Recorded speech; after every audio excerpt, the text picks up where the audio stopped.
Chair, So you're ready. the room is clear and we are now on our executive session video recording started. Thank you, staff. Appreciate your able work on our behalf. So we'll now proceed to the first matter on our executive session, which is the consent calendar that you see at the top of your agenda for today's session. On those items appearing below, does anybody want to pull an item off the agenda and consider it separately? There are 3 of them, so I presume, not hearing anybody, that we will consider the consent calendar for the executive session in total. Vice Chair, please.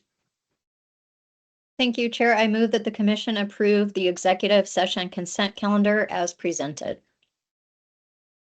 Your colleagues, you've heard the motion. Any questions? Hearing and seeing none, the administrator will call the roll on items on the consent calendar for June 13, 2025.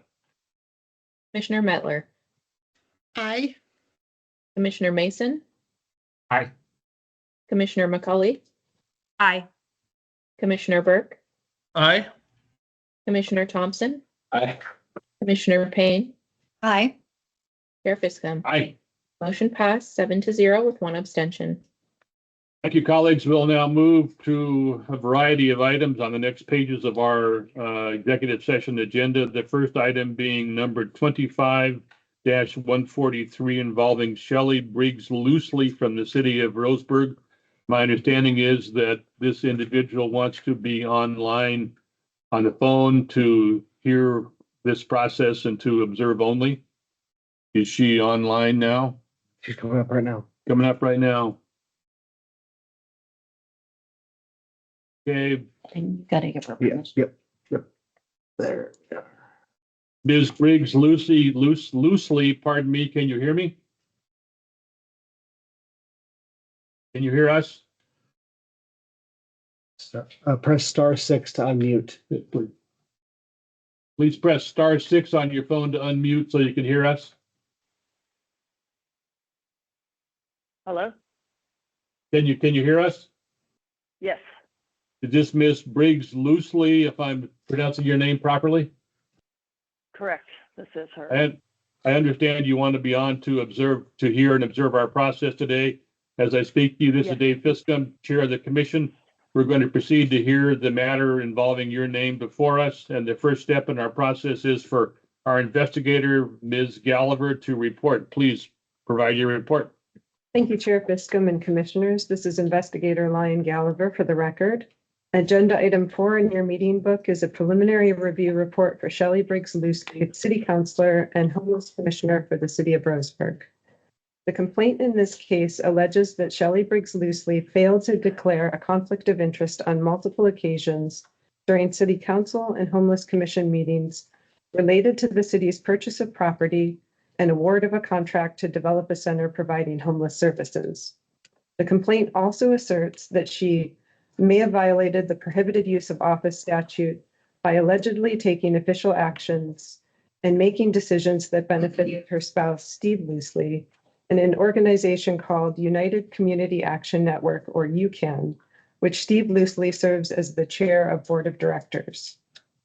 An essential statutory element in both the conflict of interest and prohibited use of office laws is the inclusion of circumstances that involve a financial impact related in a specific manner to the public official. Absent such a financial impact, there can be no finding of a violation. The evidence reviewed in this case indicates that UCAN is a tax-exempt 501c3 nonprofit organization. Its board chair position held by Steve Loosely is an unpaid volunteer position, and it does not appear that Shelley Briggs Loosely nor her spouse owned any stock, equity, interest, or debt instruments with UCAN, and UCAN is not a source of income for either of them. Therefore, UCAN does not appear to meet the statutory definition of a business or a business with which she is associated. Based on the information available during this preliminary review, it appears that while Shelley Briggs Loosely took official actions that may have impacted financially UCAN, no evidence was ascertained that these actions financially impacted herself or her spouse. Without a financial impact, it does not appear that Shelley Briggs Loosely encountered any conflicts of interest or used or attempted to use her office in a manner prohibited by statute. As such, the recommendations in your books is to dismiss this case. Investigator, any questions for our investigator based on her report? The last moments, hearing and seeing none. I understand that Ms. Briggs loosely does not intend to make any comment to us today. I will just assume that to be the case unless Ms. Briggs loosely, you change your mind. Anything to say to us? No. Okay. Thank you very much for being here. Let's proceed. The issue now comes before us as to action to take. Vice Chair, please, a motion. Thank you, Chair. For executive session agenda item 4, I move that the commission dismiss the complaint against respondent Shelley Briggs Loosely. Thank you, Vice Chair. You've heard the motion. Any questions on the motion, colleagues? Hearing and seeing none. Ms. Mettler, do you have Commissioner Mettler, did you want to say something? No, I'm good. Thanks. Your name is circulated for some reason, but thank you for being with us today. We appreciate it. Okay, the administrator will now call the roll, please. Item number 4, also labeled 25-143. Please call the roll. Commissioner Mason, Aye. Commissioner McCauley, Aye. Commissioner Burke, Aye. Commissioner Thompson, Aye. Commissioner Payne, Aye. Commissioner Resendez Gutierrez, Aye. Commissioner Mettler, Aye. Chair Fiscom. Aye. Motion passed 8-0. Colleagues, we'll now move to item number 5 on our agenda involving Sean Pritchard, who is represented today by counsel, Mr. David Elkanich. We'll allow our staff to admit them to exit others and admit them into the room for our consideration today. I'm going to remove Shelley. What? I removed Shelley. Okay.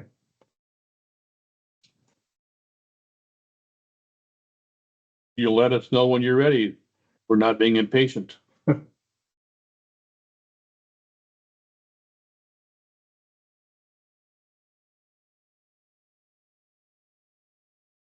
Should be good.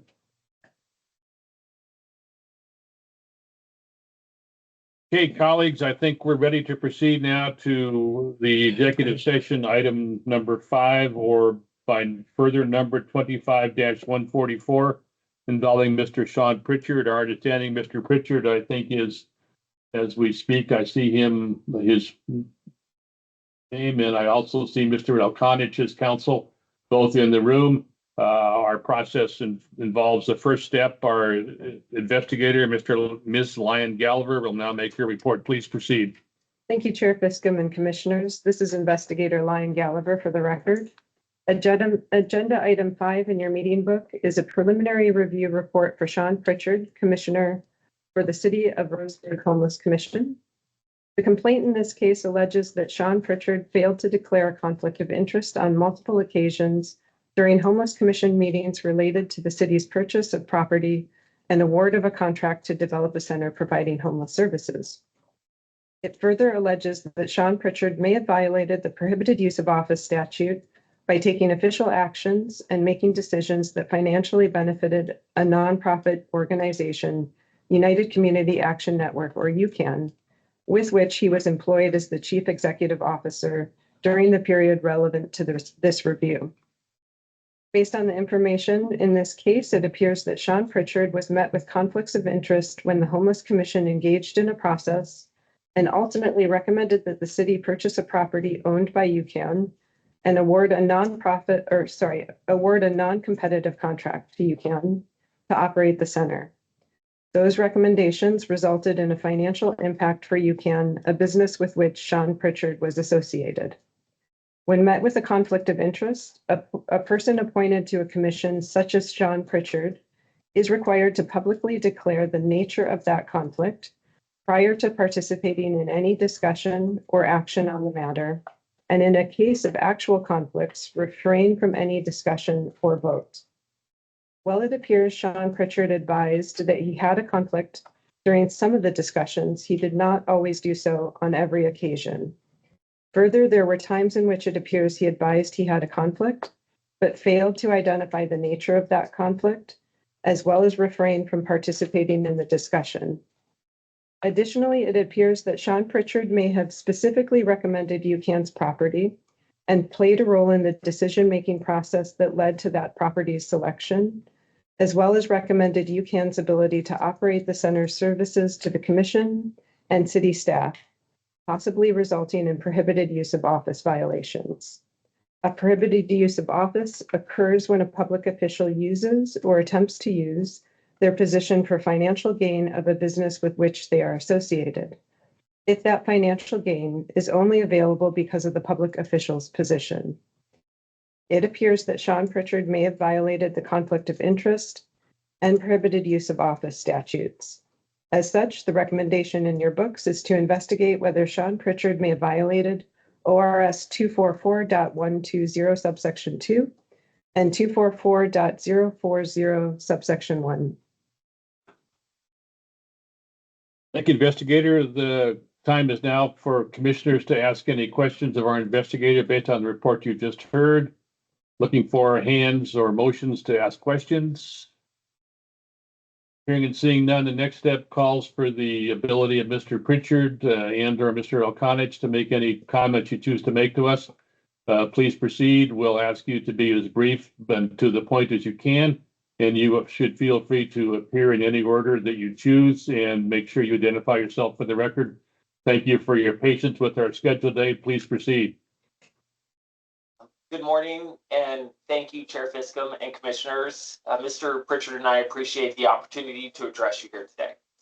My name is David Elkonich. I am with Buchalter PC, and I represent Sean Pritchard in this matter. We respectfully request that you decline to move this matter forward to the investigative stage. The preliminary review process already has served its purpose, and further proceedings would only penalize someone who stepped up to serve his community when others would not. As you know, the complaint against Mr. Pritchard arose out of his service as a volunteer member of the City of Roseburg Homeless Commission, a body formed to address one of the most urgent humanitarian crises facing our communities, homelessness. At the same time, Mr. Pritchard also served as the CEO of United Community Action Network, often referred to as UCAN, a nonprofit deeply committed to addressing homelessness by providing a wide array of social, health, early education, and family services to low-income individuals. Indeed, Mr. Pritchard was not the only executive from a local nonprofit on the commission. The mayor had appointed others, including executives from Umpqua Health Alliance, Aviva Health, and Adapt Integrated Health. It was critical and intentional to involve these local nonprofits in the Homeless Commission to get expertise from those working on the front lines of this pressing issue. To be clear from the outset, this is not a situation where Mr. Pritchard sought personal gain, was dishonest, or lacked transparency. He volunteered countless hours because he believed it was the right thing to do.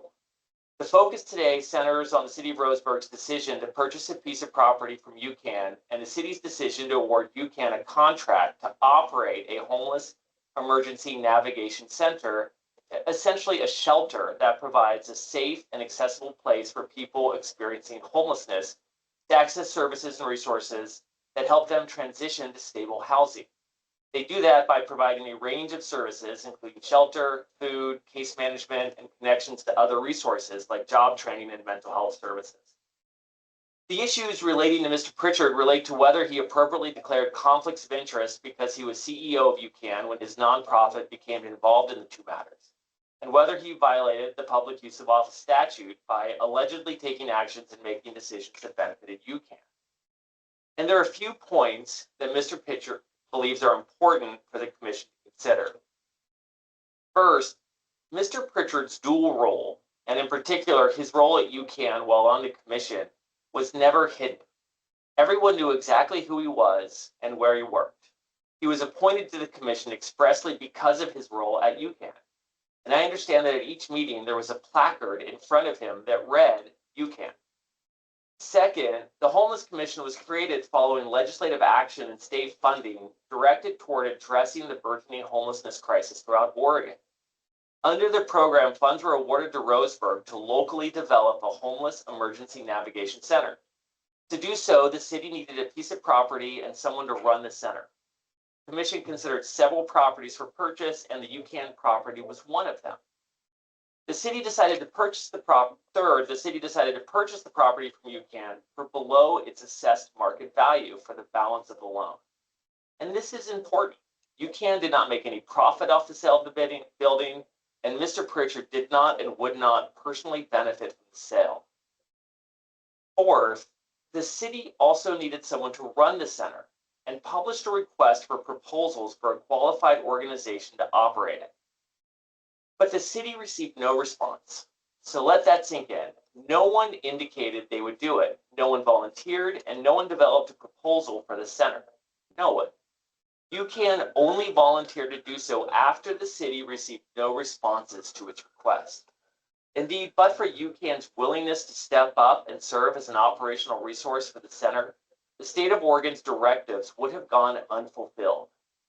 And finally, when the commission made the two recommendations, not only was there no question about Mr. Pritchard's role for UCAN, but he also had expressly recused himself and declared his role.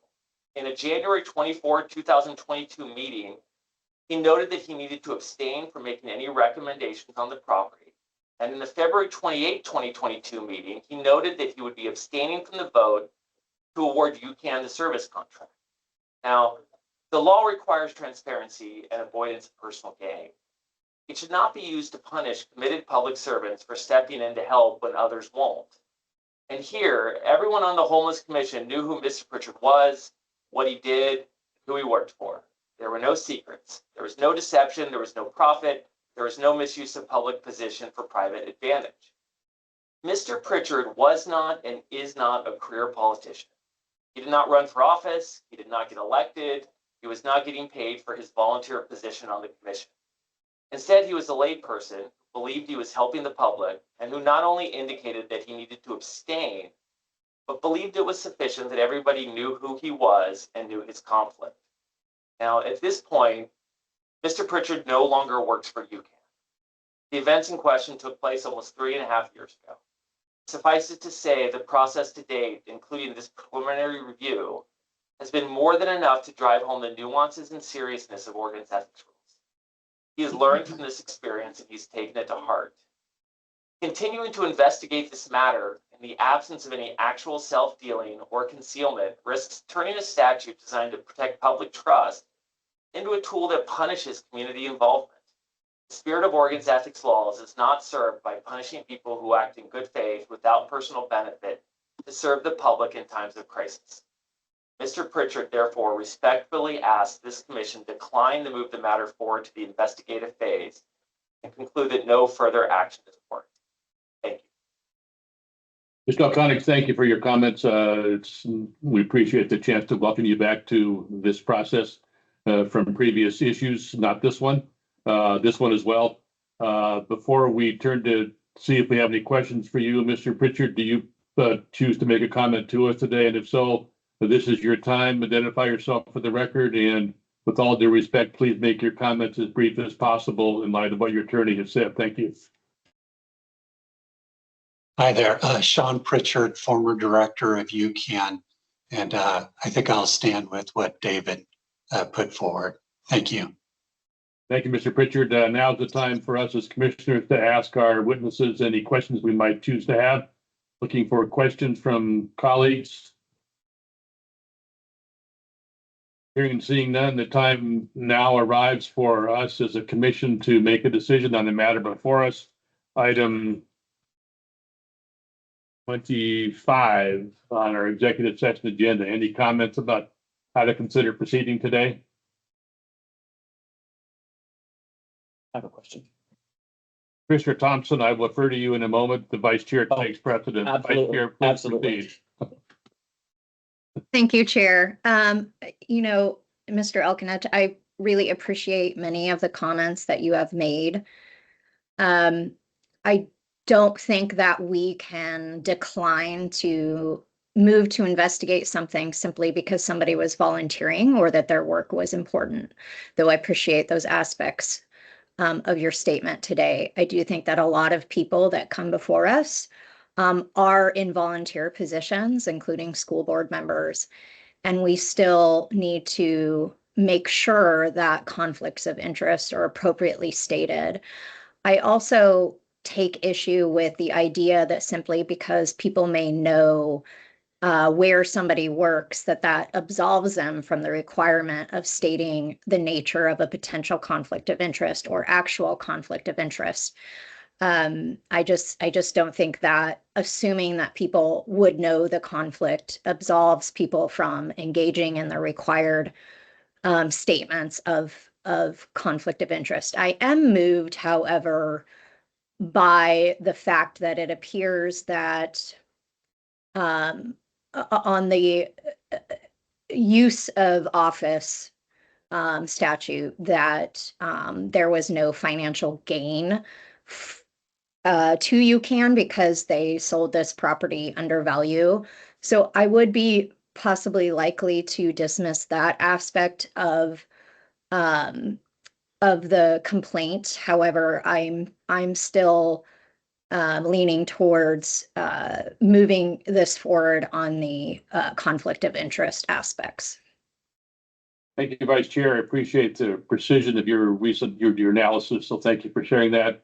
Any other comments from colleagues? Commissioner Thompson, please. Thank you, Mr. Chair. Just a quick question for our investigator, and I apologize if I missed this. Is there anything else you would need to investigate here? I mean, is there anything else you're looking for? Yeah, thank you so much for the question.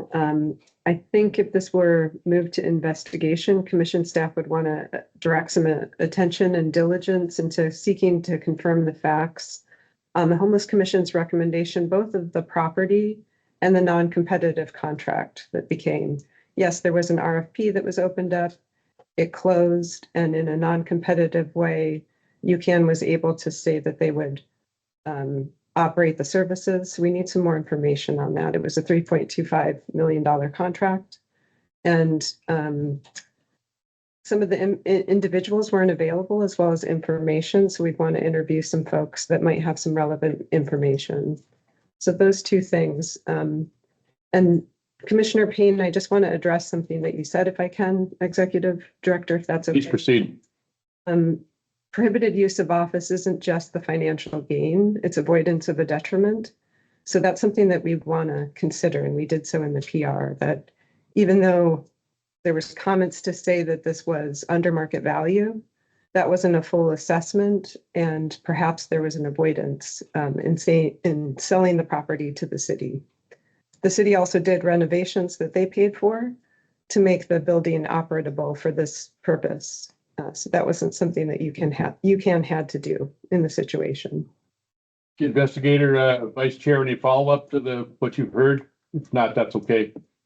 Yes, Chair. Thank you so much for that clarification. I think that that helps me lean towards moving all aspects of this toward investigation, just to get more answers and more information.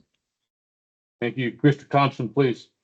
Okay. Thought you had a comment, but if you don't, that's okay. No, I'm good. No pressure. No, thank Sure. you, sir. My only comment here, and the comment I would make, the risk of which it prejudges what might be an outcome.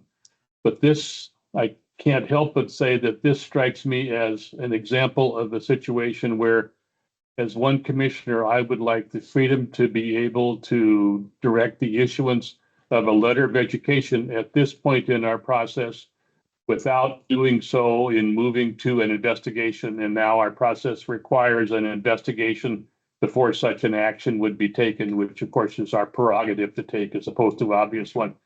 This strikes me as that kind of issue as explained by Mr. Elkanich on behalf of his client. And I wish we had that freedom, which we at this moment don't have. That's enough. Any other comments from colleagues? Looking for a motion maker. Vice Chair, please. Thank you, Chair. I move the commission find there is a substantial objective basis for believing that respondent Sean Pritchard may have violated ORS 244.040 subsection 1 and ORS 244.120 subsection 2, and the commission should investigate accordingly. Thank you, Vice Chair. Any questions about the motion now before us, colleagues? Hearing and seeing none, the administrator will call the roll on item number 5 better word, better numbers, 25-194, please. Commissioner Mason, Aye.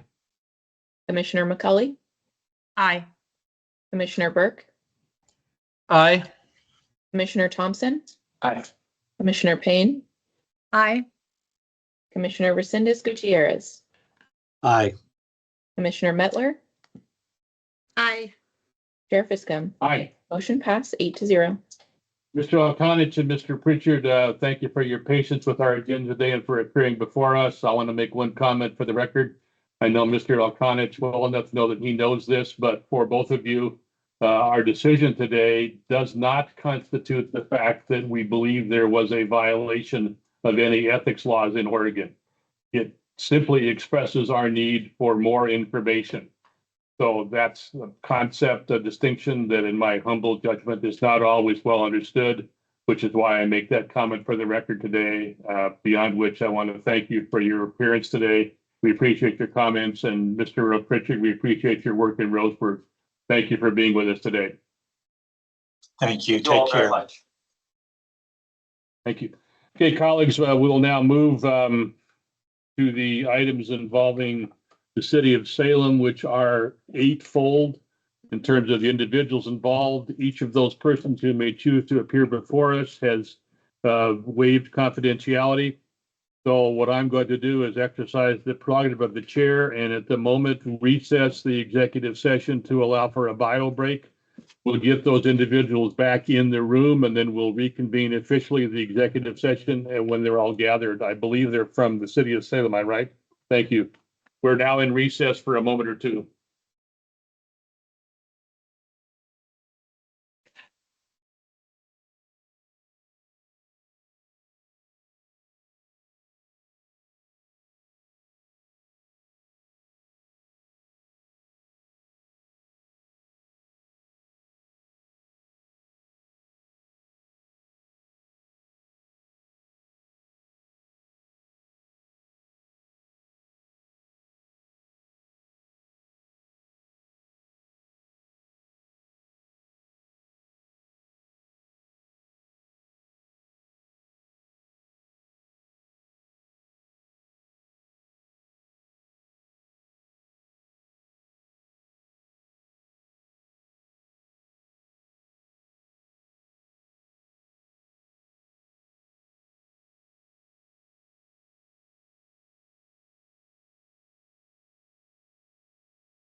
And please keep interrupting me so I don't make a mistake.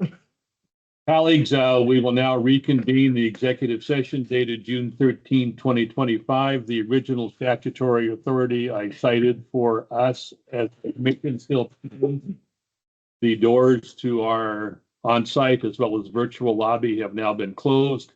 Our attention will now turn collectively to items 6 through 13 on that executive session agenda involving the city of Salem, all individuals in the room, as well as all individuals who may be on via Teams, as well as in person, have all waived confidentiality. And several of these individuals are in the room. So we'll proceed as we normally do by asking our staff, Investigator Sullivan, to make his report, and his report will pertain to all of those items at the same time for the record. Am I right, Executive? Yes. Thank you. Investigator, please proceed. Yes, thank you, Chair Fiscom and Commission. This is Investigator Josh Sullivan for the record. I'm presenting executive session agenda items 6 through 13. This is a complaint against the Salem City Council and the Salem Mayor Julie Hoy and the 7 other members of the Salem City Council. The complaint in this case alleges that Julie Hoy had individual conversations with the majority of the City Council discussing whether Keith Staley should be asked to resign from his position as city manager, and that these communications occurred outside of a public meeting. Oregon administrative rules prohibit serial communications among a quorum of governing body members, and provides a quorum of the members of a governing body shall not, outside of a meeting conducted in compliance with public meetings laws, use a series of communications of any kind directly or through intermediaries for the purpose of deliberating or deciding on a matter that is within the jurisdiction of the governing body. The information in this preliminary review indicates that between February 1st and February 14th, 2025, Mayor Julie Hoy had a series of individual conversations with the majority of the City Council through text messages, phone calls, and in-person meetings. These conversations included discussions about the city's leadership audit, Keith Staley's performance, and his continued employment with the city, each of which is a topic within the jurisdiction of the council. It appears that Mayor Julie Hoy may have gathered and weighed information to determine that a majority of the City Council was in favor of Keith Staley's resignation. It also appears that Mayor Julie Hoy may have shared this determination with multiple members of the City Council, including Council President Linda Nishioka, who then informed Keith Staley that a majority of the councilors wanted him to resign, and she asked him to consider submitting a letter of resignation. When Mayor Julie Hoy had private conversations with a quorum of governing body members to deliberate toward a decision, it appears that these conversations constituted a meeting, and it appears that Julie Hoy may have acted as an intermediary through whom the City Council convened. Additionally, as the communications appear to have been part of the governing body's decision-making process on matters within their jurisdiction, it appears that they met in private for the purpose of deciding or deliberating toward a decision in violation of public meetings law. When the City Council convened through an intermediary outside of public meetings, they did not publicly notice these meetings or make them available to the public, nor did they provide meeting minutes or recordings of these meetings. Based on the information available in this preliminary review, there appears to be a substantial objective basis to believe that the Salem City Council may have violated the provisions of Oregon Public Meetings Law. The recommendation is to move this case to investigation. Investigator, appreciate your comments. The time is now for commissioners, my colleagues, me and my colleagues, to ask questions of our investigator. Any takers on that? Vice Chair, please. Thank you, Chair. It sounds like from the report that the serial communications were done with the majority of the council. Are there any members, respondents before us that did not engage in those serial communications? And in turn, if they did not directly participate in those serial communications, are they still liable as part of the body for the other members' serial communications because that constitutes a meeting of the body. Yes. Investigator, please, or the executive, but please proceed, Mr. Sullivan. Yes, this is Josh Sullivan for the record. In my preliminary review, I spoke to each individual city councilor, and it appears that there were conversations with each member as far as whether or not the commission would not consider members that didn't communicate. That's up to the commission. I'll let Susan talk about that. So when it comes to like a prohibited serial communication, the question is, did they hold a meeting outside of the public? And so if they were not part of the serial communications, like if they were out of the country and they just, I think the argument would be we can only hold those parties who participated in the meeting as responsible. Vice Chair, please proceed. Thank you. That's where I was thinking this was headed, but it does sound like, and confirming from Mr. Sullivan, that each of the respondents before us, there is some evidence at this point that they participated in the serial communications. That's correct. Okay, thank you so much. Thank you, Vice Chair. Any other questions for our investigator? Hearing and seeing no hands, now is the time for the quote respondents unquote to make any comments you choose to make to us. It's a couple preambles to that. You don't all have to speak, but you're welcome to speak further for reasons, if nothing else, of time, with all due respect to what you may have to say to us today, and that's your prerogative. But we'll be holding you to each to a 3-minute time limit because we have a long agenda to proceed through today. Those who appear before us, please identify yourself for the record and make your comments, and we may have questions for you. So proceed in any order you choose. Thank you for being here and on site as well as online. And I should say that City Council from the City of Salem is both members are in the room as well as online. Please proceed. Oh. Hi, I'm Jill Gibson. I'm representing Julie Hoy, who will be making comments today. You will not be hearing from me today. Thank you, Ms. Hoy. Please proceed. It's your turn to make any comments to us. And if you choose to make comments, which is your prerogative, take that seat at our table. We'll be happy to listen to what you have to say. Thank you, Chair, and thank you, Commission, for allowing me the opportunity to speak today. My name is Julie Hoy. I'm Mayor of Salem, Oregon, and have been since January 13th. First, in my role as an elected official, I take ethics rules very seriously, and I appreciate the work this commission is doing. In this case, I followed the rules as I knew them, and based on the instruction and guidelines given to me by the city attorney, I made individual phone calls to each counselor as he instructed. I did not act as an intermediary to deliberate or make a decision. I only relayed fact in the calls.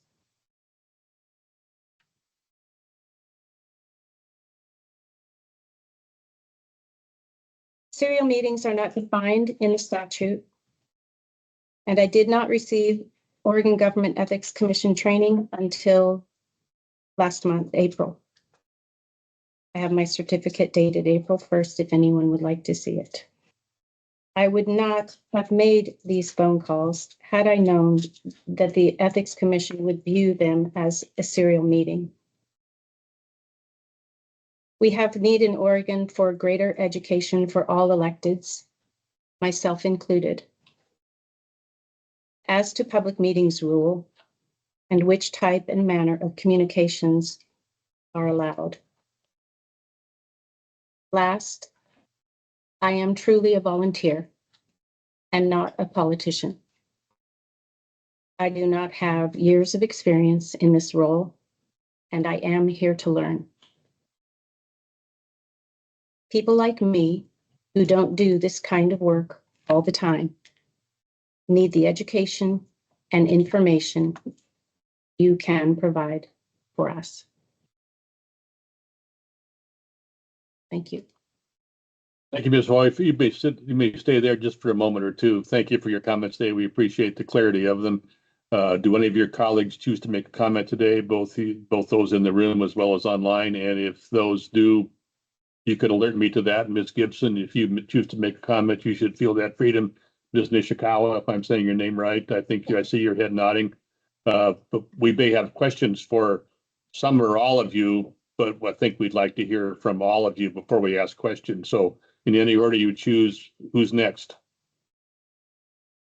Just, and Ms. Hoy. I'm not aware of online if anyone has signed up to testify. Okay, thank you very much. You won't go too far. You'll stay in case we have questions. Please proceed. Identify yourself for the record and make your comments to us, noting the 3-minute time clock. Hi, thank you very much. My name is Linda Nishioka. Pardon me for That's mispronouncing okay. your name. And I am Salem City Councilor, Ward 2, and also Council President currently. My statement is to the Chair and members of the Commission, thank you for the opportunity to address the preliminary review findings. I take Oregon Public Meetings Law and my responsibility as an elected official very seriously. I want to be clear, I did not violate Oregon Serial Meetings Law. I did not initiate or participate in communications with other councilors regarding the employment of former city manager Keith Staley. The only information I received came from the mayor, who told me she had spoken with other councilors and that the majority believed Mr. Staley should consider resigning. I did not speak with any other councilors about that information. I did not act as an intermediary, nor did I suggest that I was representing the council to Mr. Staley. I relayed the mayor's statement solely to him. Before doing so, I contacted our city attorney to ask whether I could confirm the accuracy of the mayor's statement with other councilors, and he advised that such communications would constitute a serial meeting violation. I followed that legal guidance, and I did not engage in further discussions or attempt to verify the mayor's claim. I remain committed to the transparency and full compliance with the Oregon Ethics and Public Meetings Law, and I will continue to cooperate fully with this process. Thank you for considering, and I would be happy to answer any questions now or later. Thank you. Stay close. We may have questions for you but first I want to ask if anybody else from the council would like to make a comment. And as well, just make sure Ms. Gibson knows this is her chance if she wants to. Ms. Mickey Barney, I believe is. Ms. Hi there. Barney, I see your hand being up. This is your time to make any comment too, if you choose to make, as we impose, pardon me for doing it, the 3-minute clock. Please proceed. Thank you. Chair Fiscum and members of the commission, thank you for the opportunity to speak today. My name is Mickey Varney, and I have been a Salem City Councilor for 3 years and 3 months. I believe as representatives of the city of Salem, city councilors serve as role models for our community. People look up to us for direction, inspiration, and integrity, and it is our duty to uphold the highest standards of transparency and ethical conduct, demonstrating that we are not only accountable to our constituents, but also to the principles we stand for. Standing up for my beliefs and values is paramount. On February 14th, I released a public statement expressing my concerns regarding the incident that today's preliminary review pertains to. I wanted to share the first couple paragraphs. It said, I write this feeling great sadness and regret at what has transpired over the past week. It has eroded the trust and transparency that we as a council have been trying to rebuild over the past year. The public has every right to and deserves an explanation of the events leading up to and following the city manager's submission of his letter of resignation. The public has a right to demand that their elected officials follow the rules and statutes that they all took an oath to uphold when they took office. I believe that trust matters and respect is the currency of trust. I also believe that my duties as your elected city councilor include the sharing of concerns when warranted and in a timely manner. Transparency is a standard that you have every right to expect of your government. So I stand by my statement and I'm committed to safeguarding the public trust and upholding my values of integrity and ethical governance. I believe members of the public, this commission, and the members of the Salem City Council deserve answers. Therefore, I am here today to observe the proceedings and to answer whatever questions commission members may have. Thank you. Thank you, Ms. Varney, for your comments. Appreciate it. Anybody else on the city council online or in the room choose to make a comment today? And I'm looking for Mr. If I'm going to say your name right, I probably won't. Tigan, I'll use your first name, Paul. Please proceed. Thank you, Chair. It is Tigan. Chair and members of the commission, thank you for the opportunity to appear today. Like my colleagues, take my role as City of Salem's Ward 1 counselor very seriously and the ethical requirements of the position. I just wanted to take my time to reiterate the factual, my factual involvement in the case that I had spoken with your investigator about. My one involvement in this case is a phone call I had with the mayor on February 1st. And during that call, the mayor asked if I had read the audit of the city manager's office, and I informed her that I had not. The mayor and I both serve on the city's finance committee, which was to receive the report from the auditors in an open meeting.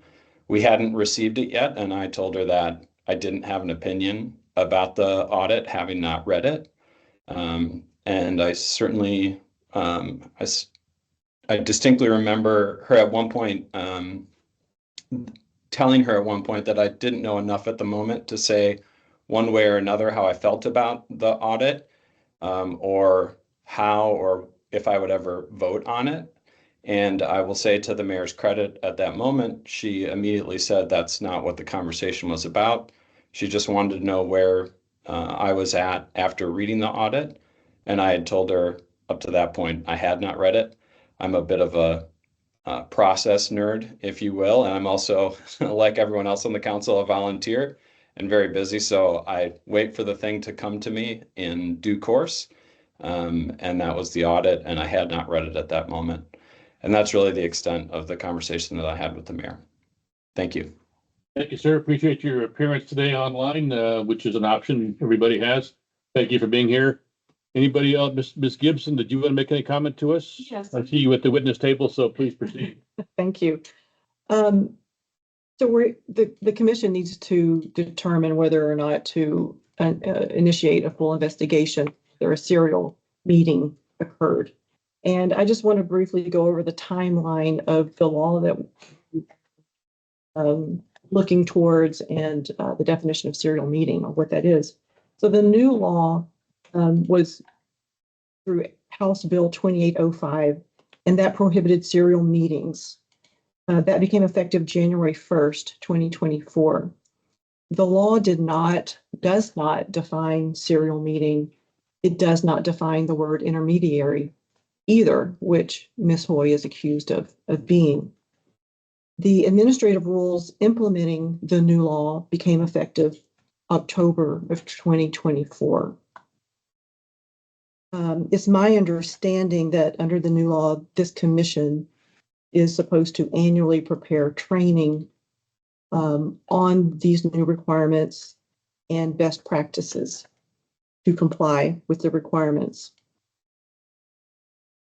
Ms. Hoy did not receive that training until April of 2025. And I'm not sure why. I'm not sure if the training wasn't available before then. But I know that that's when she did receive the training. I also know that before she made the phone calls, she reached out to the city attorney to make sure she was in compliance with any laws. And she received written advice from him. She followed the written advice, which encouraged her to make the individual phone calls to relay factual information. And according to Ms. Hoy, that's what she did. She wanted to make the counselors aware that this audit had been released that was very unfavorable towards the former city manager. She wanted to make them aware of the audit and make sure they had read it and let them know that there's a possibility that we may need to ask for his resignation. I'm calling to let you know about the audit and I want you to read it.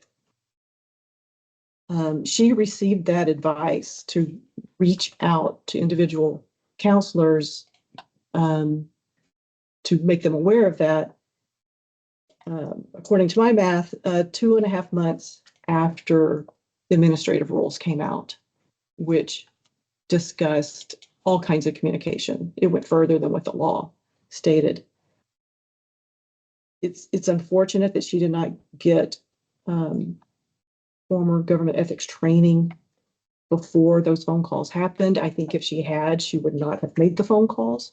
Again, she only relayed factual information, but just by making the phone calls, it looks bad.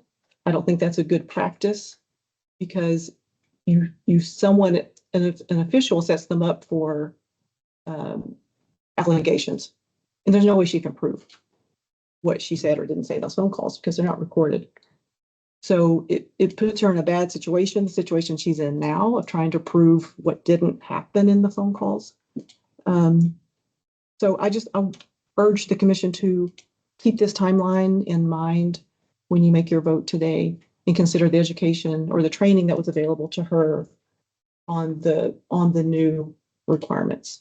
Thank you. Thank you, Ms. Gibson. Anybody else from the city council Salem City Council choose to make any comments to us today? Mr. Dahlstrom, you may address yourself to the commission. Identify yourself for the record, please. And I know you are not a city councilor.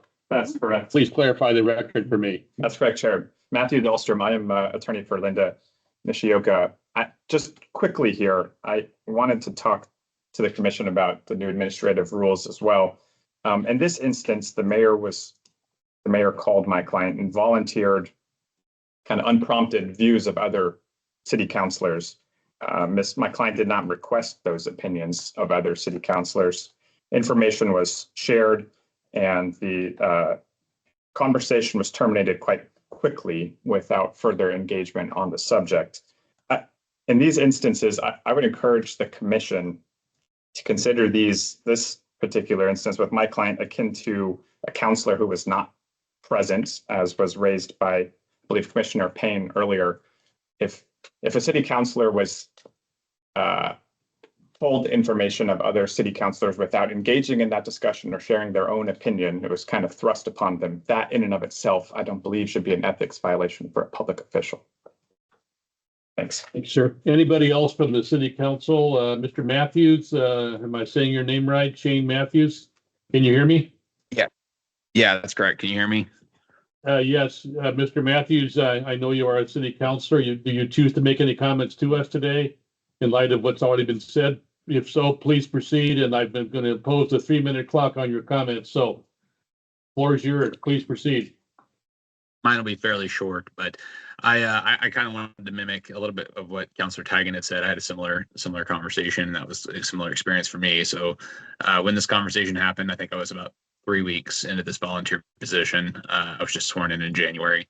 And at the time, it was a brief conversation where we talked about the audit itself and the actual items that were in the audit, and then asking me how I was feeling about it.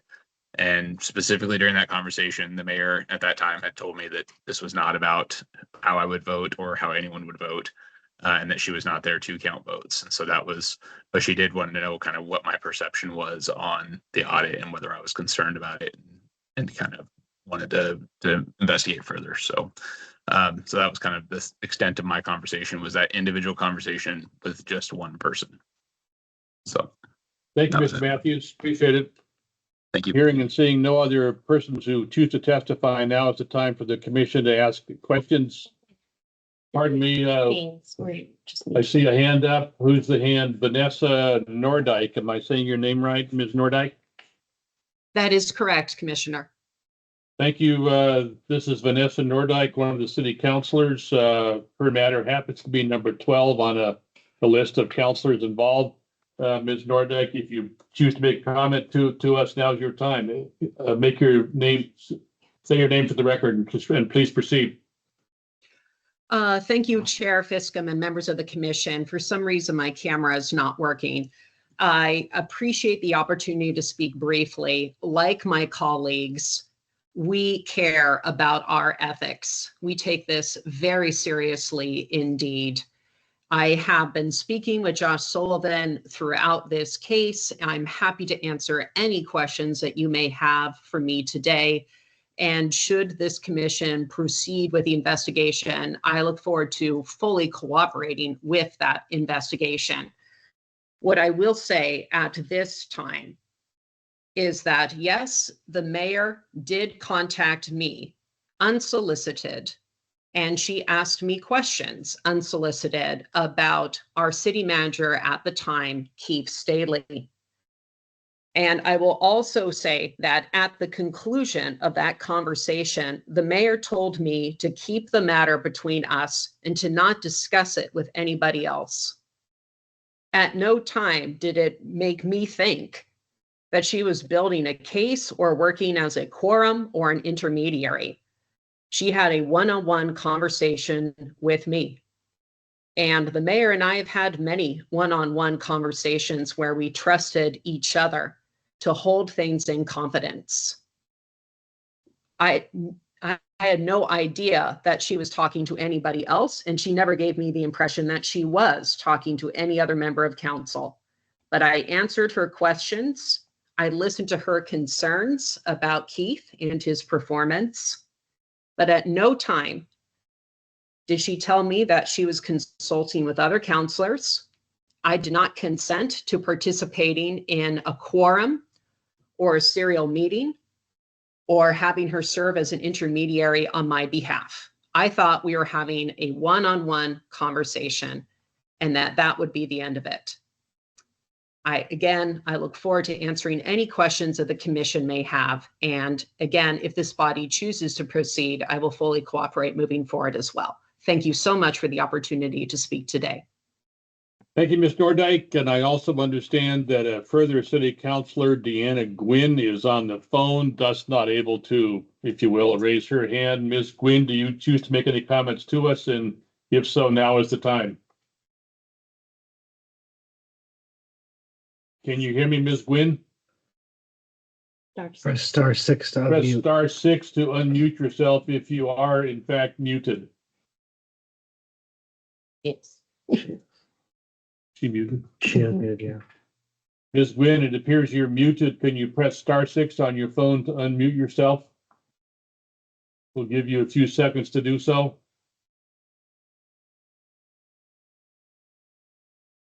Let's proceed. Is that okay? Yeah. Okay, Ms. Gwynn, if you end up able to make your voice heard, please interrupt me. As we proceed, the time is now, colleagues, for us to ask any questions of any of the city council persons who have appeared before us, as well as two attorneys. I have a couple questions, comments to make in a moment, but I want to yield to my colleagues first who may have a comment or question to make, or a question to ask of those who've appeared before us. I'll just proceed then, not stepping on anybody's line. A question for our executive or investigator: is the phrase serial meeting defined in law someplace? And if so, what is the definition? So there is not a definition of serial meeting. There is a definition of serial electronic communication. Okay. The definition of intermediary. They are defined in the administrative rules and in the statute for the first. But basically, a prohibited serial communication is when a quorum of the governing body, get my cheat sheet here, a quorum of the governing body communicates for the purpose of deliberating or deciding on a matter that is within the governing body's authority or jurisdiction. So it can be all together, it can be a series, it can be through an intermediary, through text messages, through emails. All of these things can take place, and an intermediary could include the member of the governing body. So in this case, the question is, did the communications, the series of communications, involve a quorum of the governing body? Did they involve a matter within the governing body's authority? And were they for the purpose of deliberating or deciding? Deliberating includes communications that involve any part of a decision-making process, including fact gathering, selections, and coming to a decision and then making a decision. I do want to address a question raised by Ms. Gibson in terms of when were our trainings made available? Please. So as you note, the administrative rules became effective on August 1st. Our trainings began, and they were weekly and continue to be weekly webinars, I believe on November 1st? No, it was October 1st, the same day that the rules were published. We began offering the webinars. Okay, so the webinars began in October. I think shortly thereafter, we also began sending our trainers out to do in-person trainings. But we recognize this is, the training and enforcement of this is new. The public meetings law has been there a long time. Serial communications has been prohibited since before our rules went into effect. That was the handy decision.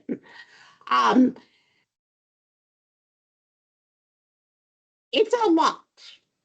It's been a lot. Everyone recognizes it's a lot. The other point I wanted to address was the acting on advice of counsel. And there is a provision when it comes to public meetings law, it applies to imposition of a civil penalty. Doesn't mean that the commission can't find someone in violation, but if they were acting on the advice of legal counsel, the commission is limited to issuing a letter of education and cannot impose a monetary penalty.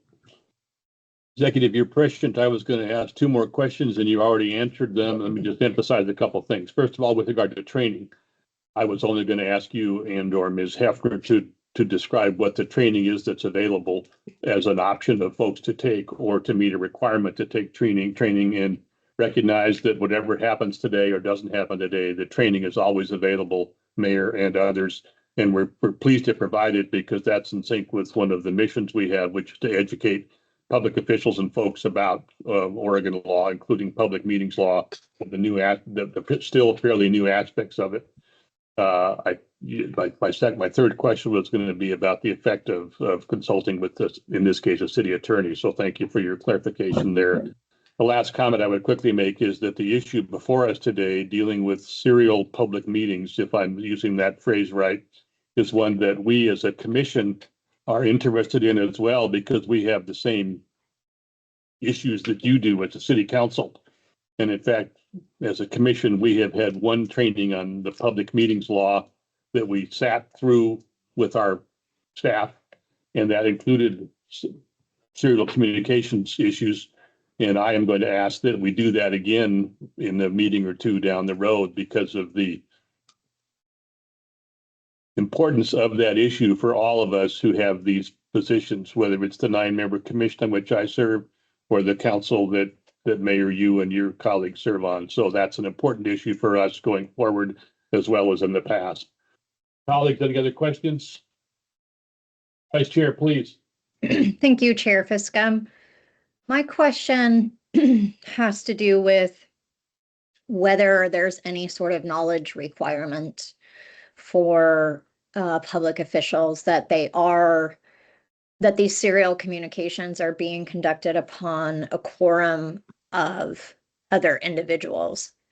I'm referring back to Ms. Nordike's statement that she didn't know that this was anything but a one-on-one conversation, or that the mayor would be calling other members of the council.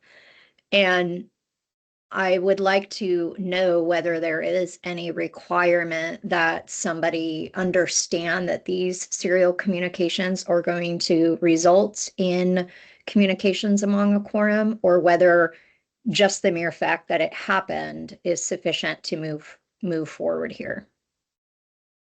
Executive, council, either one, both. So what I would say is that there is not a knowledge or intent requirement in the statute. What the statute says is, and the rule is, are you part of the quorum? Were there communications among the quorum? And were those communications for the purpose of deliberating or deciding? That was the three-part test that Randy set forth.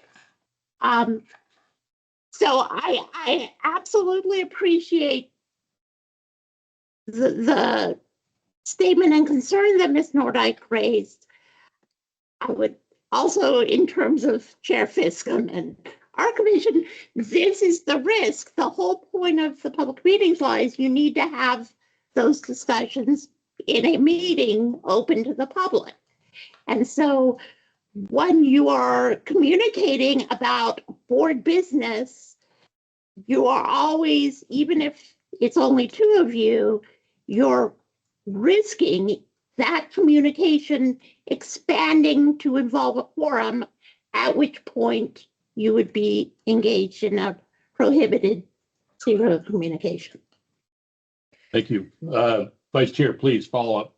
Yes, I have one follow-up question, just because I think it may be educational for both the commission and for people that come before us. If a phone call is made to me by another commission member, and initially it appears to not be a discussion about a subject matter that should be done in public meetings, it's not a deliberation, but then the other person starts to go into a topic that would be subject to public meetings laws, what can I do at that point to prevent myself from violating the serial communications law? Okay. Excellent question, Vice Chair, and the executive is going to answer that right now. Please. So Chair Fiscom calls and you and Chair Fiscom are talking about golf. And then suddenly Chair Fiscom says, oh, and by the way, I want to talk to you about something to do with the commission, about case number X. The response is, no, Chair Fiscom, we cannot have that discussion here. And goodbye, or move on to something else.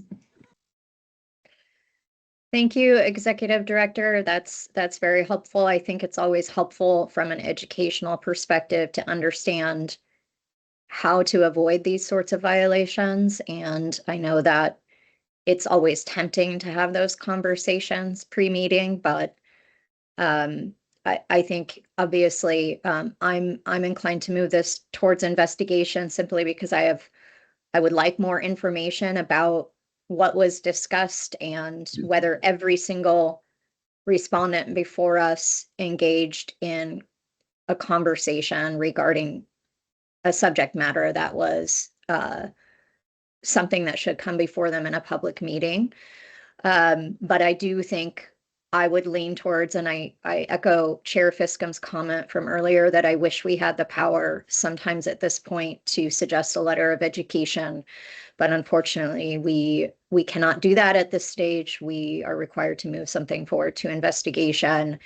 But that's the result that I would ultimately recommend, because I do think these are complicated issues. They are new issues, and education here is important. Thank you.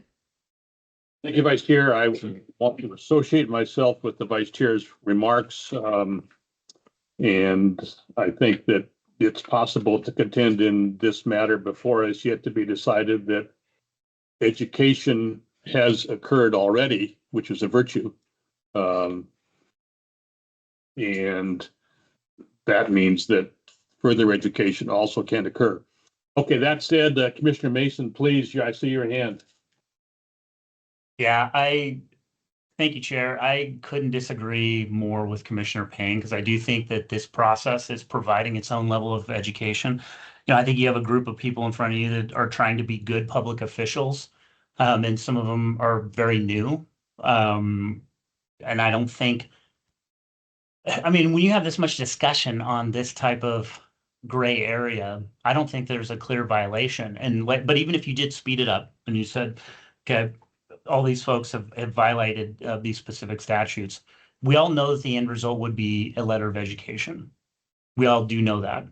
And I think when you hit some new public officials with these type of technical violations, when they're attempting to just get to some right decisions, from my interpretation, I think the 30,000-foot view of the process means you have less people wanting to participate as public officials in the future because they get drug in front of the Ethics Commission on technical violations via conversations that I just think it's bad. I think that's part of, I think we do need to obviously educate new public officials, but I know our training group provides that.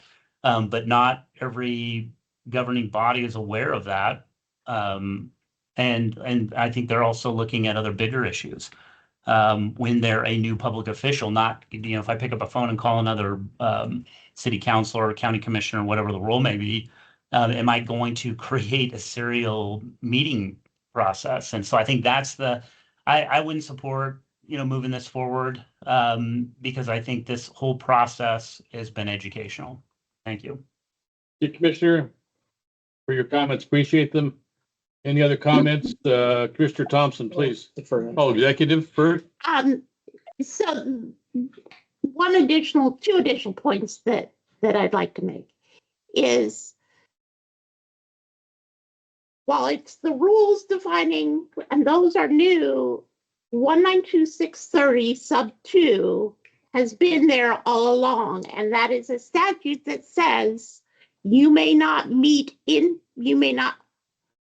a quorum of a governing body may not meet in private for the purpose. And that is what was at issue in Handy, where the court held that holding a series of communications outside of the public violates the public meetings law because it involved a quorum communicating for the purpose of deliberating and deciding.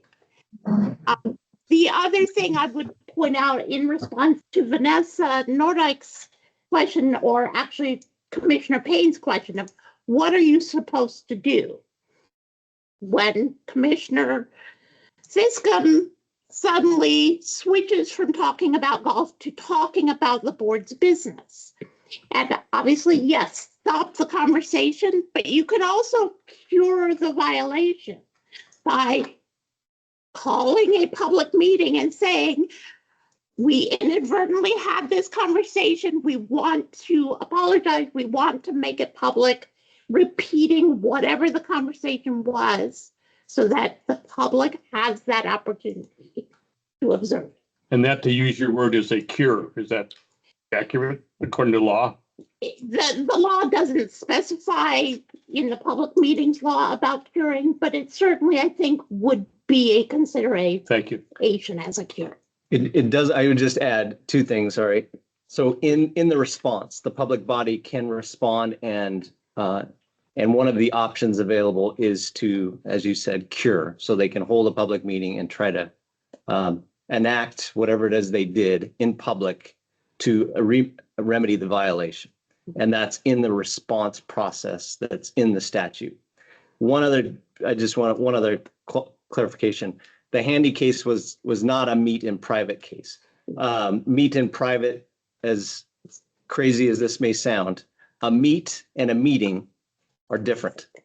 And the Oregon Supreme Court has determined that meet in private is a different statutory provision, and it essentially means some other conduct that is not conducted in an executive session. So some inappropriate meeting that was not an actual meeting that's conducted in private. And so I just want to, as this is a little hyper technical, but a meet and a meeting are different things. So a public meeting is different than a meet in private, And I want to emphasize quickly for the record, I'm not an attorney. Which is a good thing right now.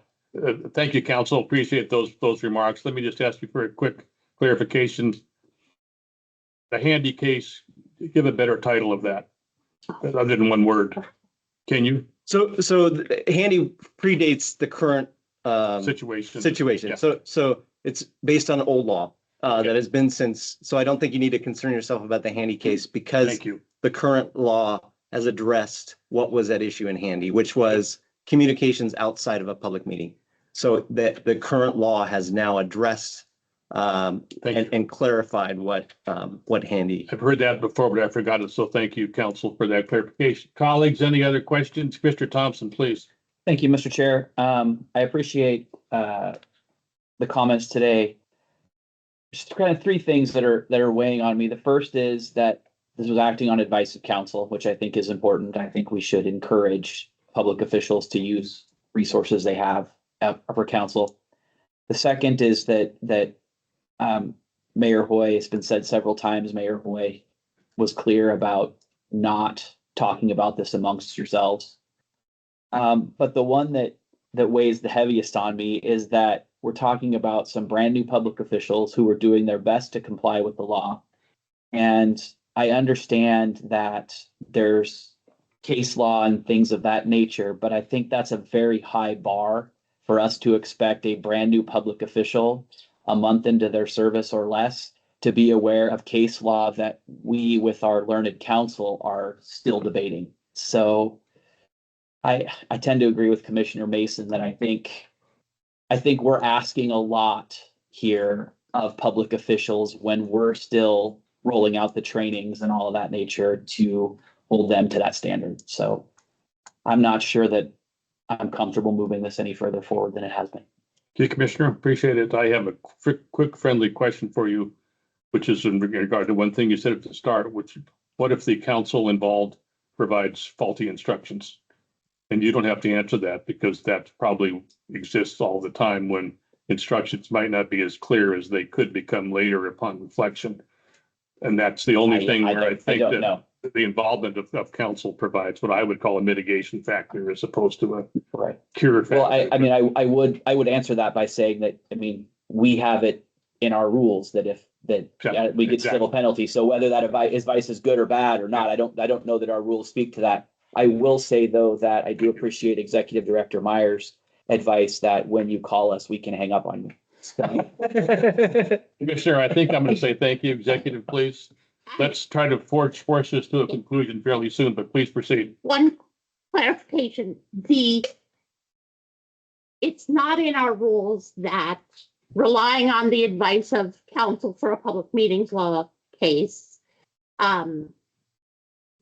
is mitigation. That's not just the rule. That's actually in the statute, that if they are relying on the advice of counsel, even if it's bad advice, it means that we cannot impose a civil penalty.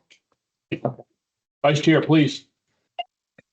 Thank you, Chair. One just last comment here, and something that I think is important to mention is I don't, from my perspective, this isn't just a technical violation.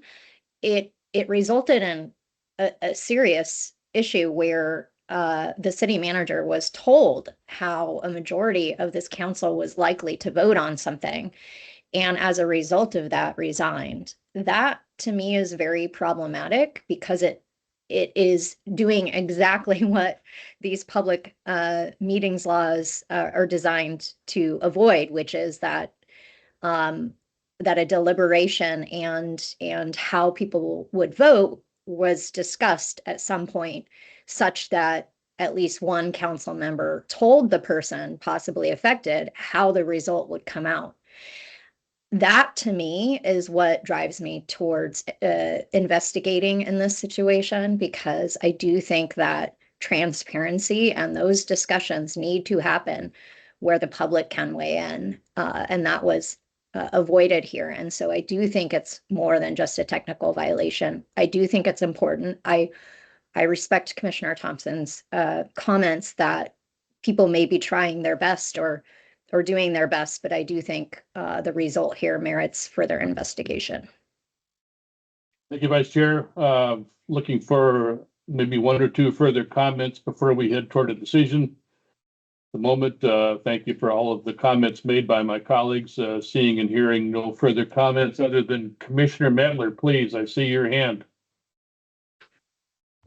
Yeah, I just have a question about if this matter does not move forward, and if we do dismiss it at this point, then what will be the end result? Because I think clearly with this type of violation, I mean, I think it's obvious that we do need more education, that education and just even for a preventative matter, you know, other things may be coming up down the line. We want to make sure that these things are handled correctly. So I guess that's my issue with dismissing it at this point is then is it just, you know, go away? I kind of feel like we need more follow-up. We need something to help this you know, city council know how to move forward, know how to prevent this in the future.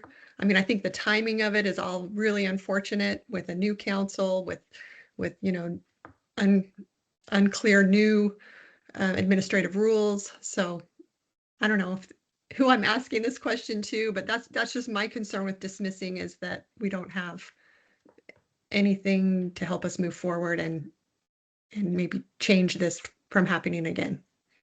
Thank you, Commissioner. Executive, please.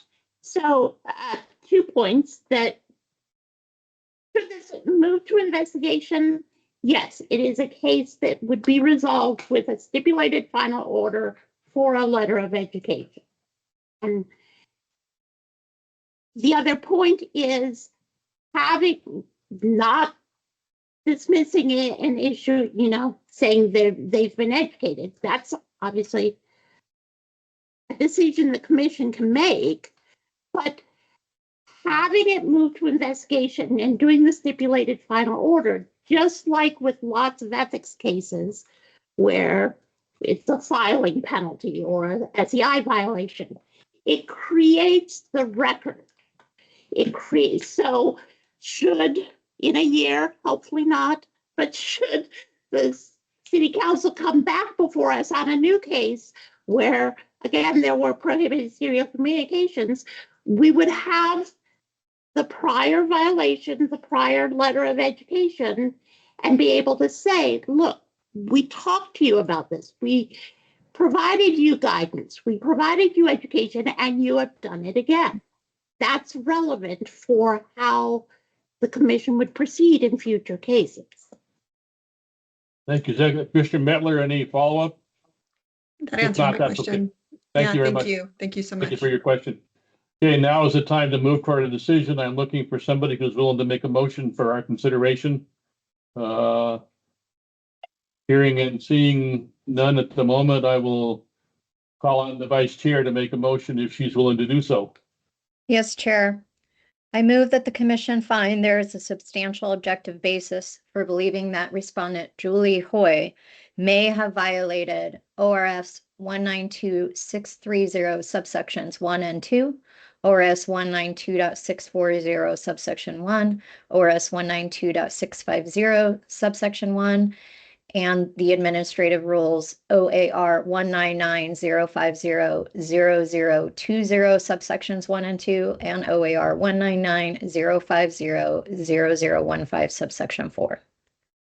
Thank you, Vice Chair. And just a quick parenthetical, thank you for that motion, and that it does pertain, as we will do, to one of the members of the council as opposed to a collective. We will make these decisions on an individual basis.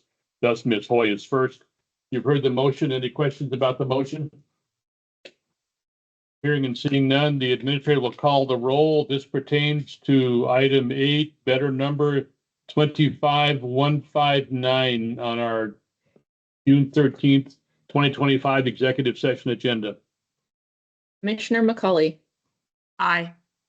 Commissioner Burke. Commissioner Burke. Mr. Burke, are you online or on Teams or available? So he's dropped. Yes. He was just there He because was he just raised his there. hand. And now he's gone. Try to get him back, and the administrator, please proceed through other commissioners to get a vote, and we'll see if Mr. Burke comes on late. Please proceed. Commissioner Thompson, No. Commissioner Payne, Aye. Commissioner Mettler, Aye. Commissioner Mason, Nay. Chair Fiscum. Aye. Motion failed 4-2 with one abstention.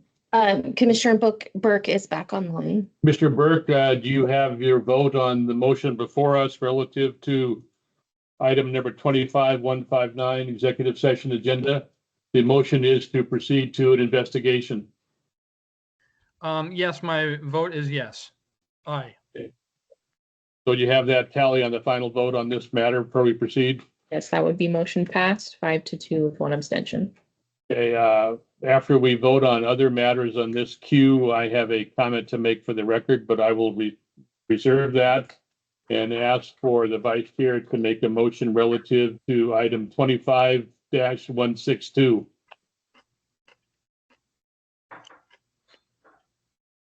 You're muted. Involving Irving Brown, you're muted, Vice Chair. There you go. Thank you. Thank you.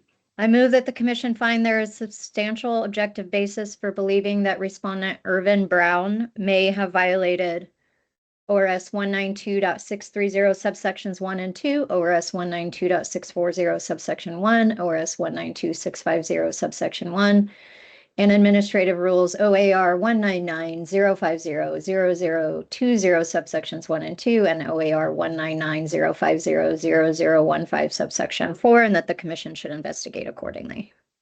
For the motion, colleagues, the administrator will call the roll on item number 25-162, please. Commissioner Burke, Aye. Commissioner Thompson, No. Commissioner Payne, Aye.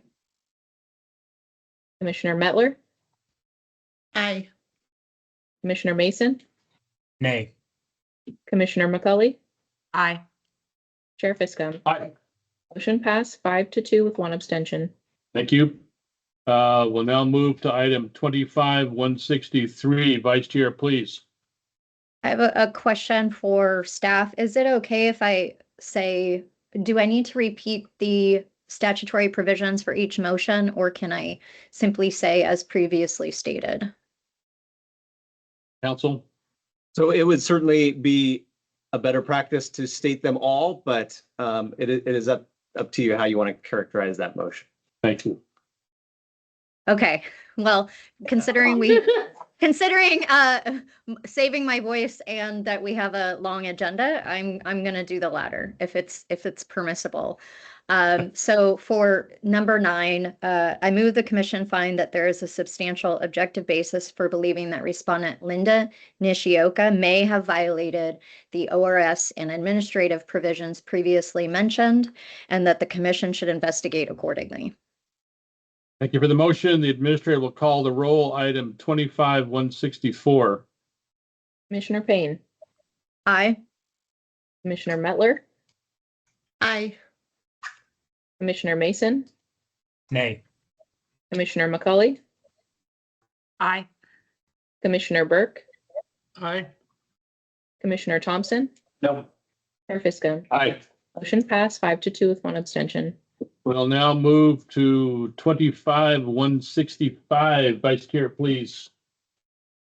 I move that the commission find that there is a substantial objective basis for believing that respondent Shane Matthews may have violated the ORS and administrative provisions previously mentioned, and that the commission should investigate accordingly.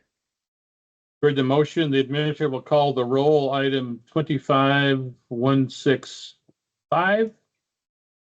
165. Thank you. Commissioner Mettler, Aye.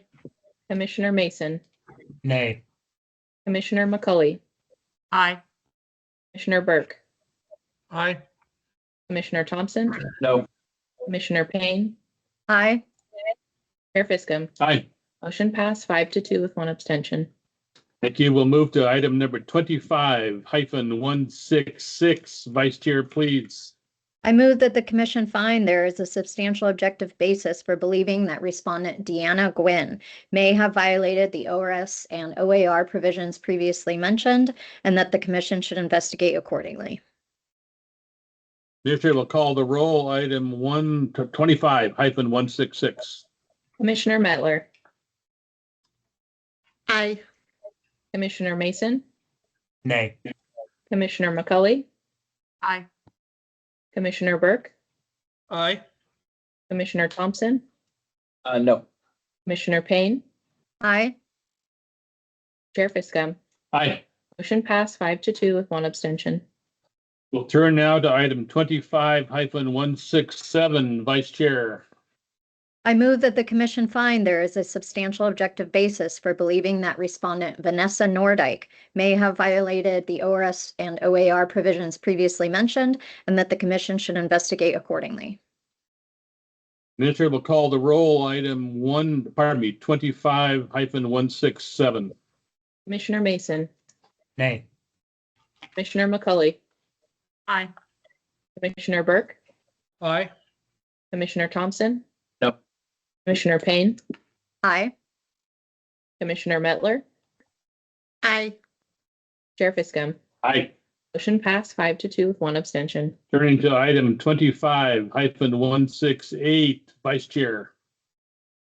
I move the commission find that there is a substantial objective basis for believing that respondent Mickey Varney may have violated the ORS and OAR provisions previously mentioned, and that the commission should investigate accordingly. For the motion, colleagues, the administrator will call the roll. Item 25-168. Commissioner Mason, Nay. Commissioner McCully, Aye. Commissioner Burke, Aye. Commissioner Thompson, No. Commissioner Payne, Aye. Commissioner Mettler, Aye. Chair Fiskum. Aye. Motion passed 5-2 with one abstention. Thank you, colleagues, and thank you to the City of Salem officials who are here. Thank you for both your presence in person and online. I want to say a couple things for the record.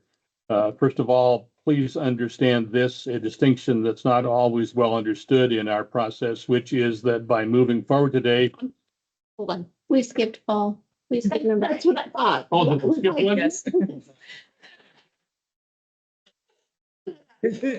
I was gonna come off mute and mention something, but I was so taken by your words that I didn't Thank you, manage to colleagues. do that. That's the first mistake I've made today, so there'll be more. We will now move to action on item 25-163. Vice Chair, please.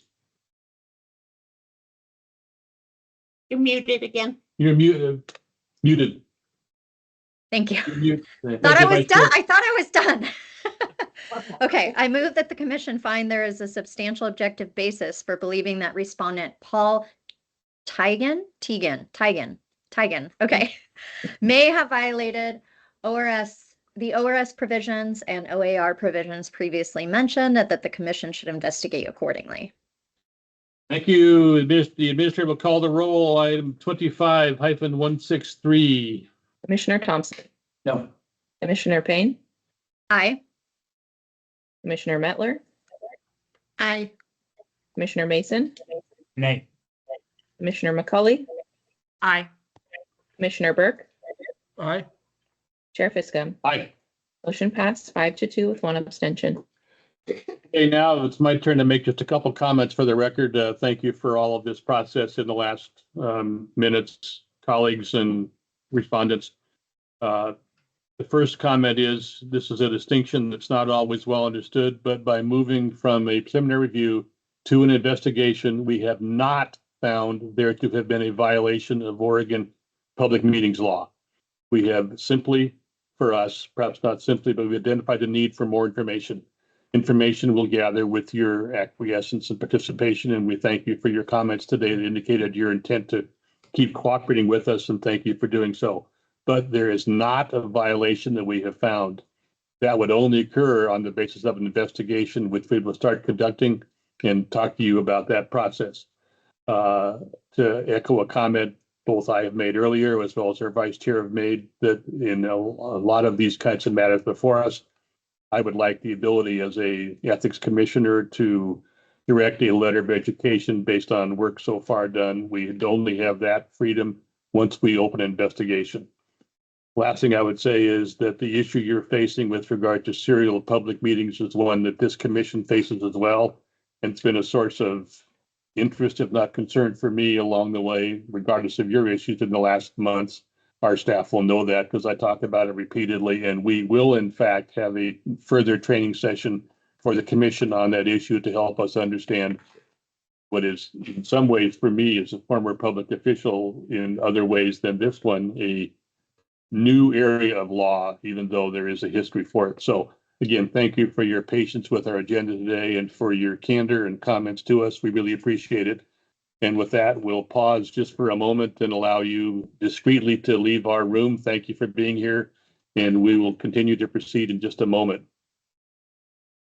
Thank you.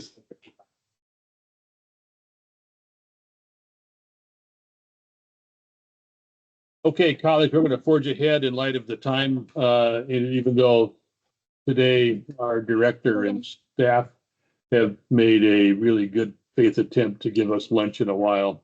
Chair, Commissioner Please. McCauley does have their hand up. Oh, Commissioner McCauley, please, I know that you have a schedule to keep today, so thank you for being with us. Please proceed. Yes, thanks, Chair Fiscum. I just wanted to say that I'm going to have to leave the meeting at this time, so I apologize for that. So please don't apologize. We knew that. I should have recognized that at about 11:30. So thank you for your patience today. We appreciate it, and good luck to you and a nice weekend upcoming. Thank you for staying with us. Thank you so much. Have a great rest of the meeting.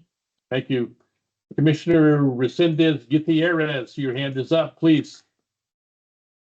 You're muted. Yes, thank you, Chair. I also have to leave early. I have to, it's my little brother's wedding and I am getting dragged over to a rehearsal that I was not aware of. It's the first wedding in my family, so it's we're learning as we go.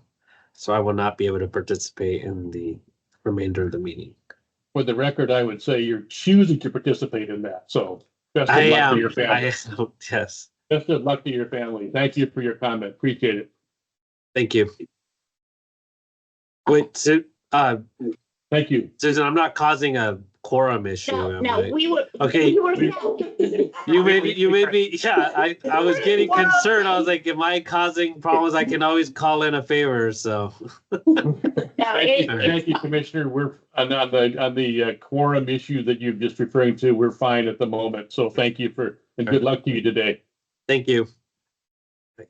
Okay, let's just summarize where we are with regard to the quorum, please, before we proceed any farther. May have made a strategy mistake and let folks in for the next group. I'm Well, just warning you. Thank you. They can be in for the moment. Let's just make sure we know how many commissioners we have right now. We have 5 or 6. We have 6. 6? We have 6. Thank you. So yes, let's do the next group and then we will do Casey's. Okay, so I will give them a heads up that they will So be heard after that. are we doing the city of River Grove now? Yes, since they're here. Okay, so the city of River Grove, which starts with item 14 and goes down through, technically speaking, 17. The individuals involved in that, just for the record, and our staff can help us. 4 of those individuals have waived confidentiality. The names that have waived are Barheit, Tuttle, McLean, and Taylor. Last one, which will be considered separately, is Silver, who has not waived confidentiality. Investigator Pacheco can verify that I'm right in that regard. You're correct. Thank you very much. That's a mistake I didn't make. To put there on the record. Okay, so the names Barheit, Tuttle, McLean, and Taylor are online. McLean and Taylor, yes, those 3 are. 3 or 4? 3, but Tuttle is not here anymore. Tuttle was on the phone Barheit is on Teams, McLean is on the phone, Taylor is on the phone as listed here. Yeah, Barheit, McLean, and Taylor are all on Teams. Okay. And they're all in. Okay. Tuttle. Oh, Keep us rejoined. oh, good. Okay. We're admitting him now. Thank you for that. And when you're ready to proceed, let me know.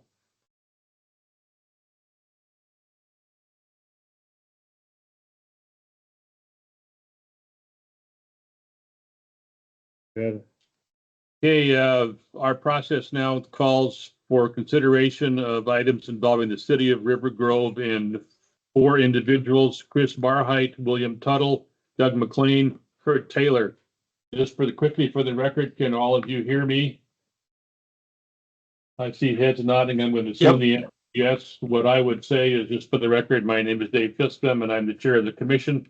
This is the time set aside for the matters involving you. 4 of you have waived confidentiality to consider these matters involving you collectively.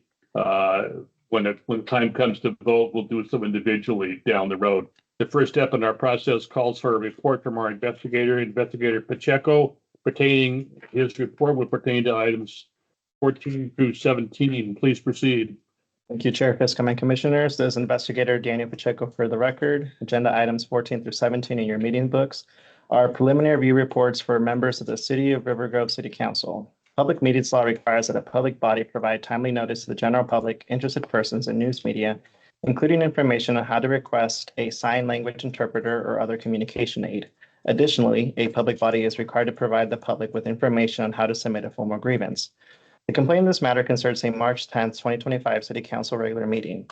In this case, while the City Council noticed their March 10th meeting agenda on the city's website, it does not appear that interested parties were notified within 48 hours.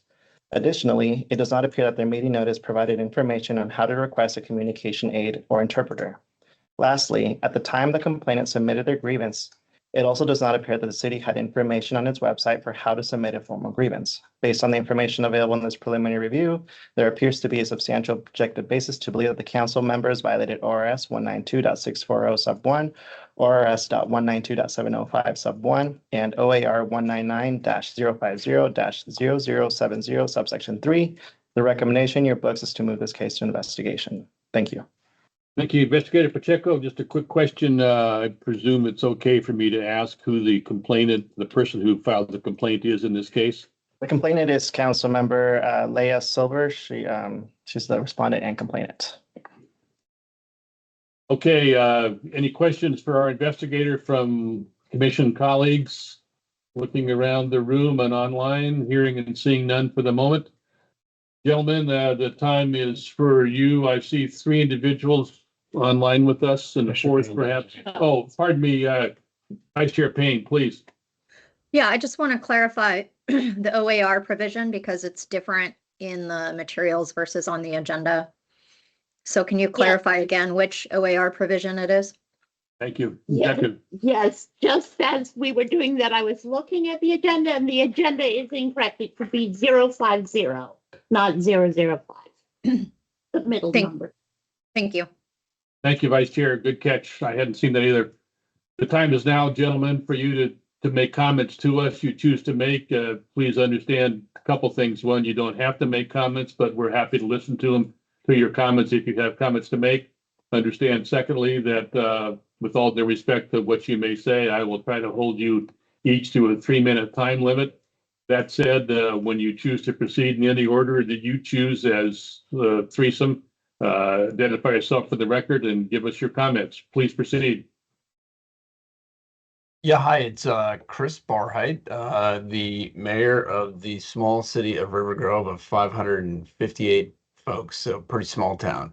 The city of River Grove did not fail to provide proper notice for the March 10th City Council meeting. In accordance with public meeting laws, the meeting was officially noticed February 23rd, well in advance of the required 48-hour minimum notice. It was noticed on an email that went out for a planning commission at the very bottom. It's listed on the bottom of that. And additionally, the meeting date was posted on the city's official website events page several weeks prior to the meeting. The agenda was added Saturday morning, reinforcing the public access to the information. Although the technical issue resulted in only a test email being sent out on March 8th, Saturday, the city had already met and exceeded its legal obligation to notify the public through multiple channels. These actions demonstrate the city's ongoing commitment to transparency and public participation. During the investigation, it was determined that we needed to add language to our website and agenda about accessibility and accommodations for persons with disabilities or request a translator. We have added this to both the website and all agendas since we received this report. We also added in early April when we initially heard that we had when we initially received the grievance, we didn't know didn't come in as a grievance. We added a grievance process to our website so people could file a grievance. So we've repaired both of those. We did not have those in place at the March 10th meeting, but they've both been added since then. That's all I have. Thank you, Mr. Barheit. Appreciate your comments and the candor of them. Mr. Tuttle, we may have some comments, some questions for all of you. Mr. Tuttle, first, please proceed if you have a comment to make to us. You're on mute right now, if that matters. Unmute yourself, please.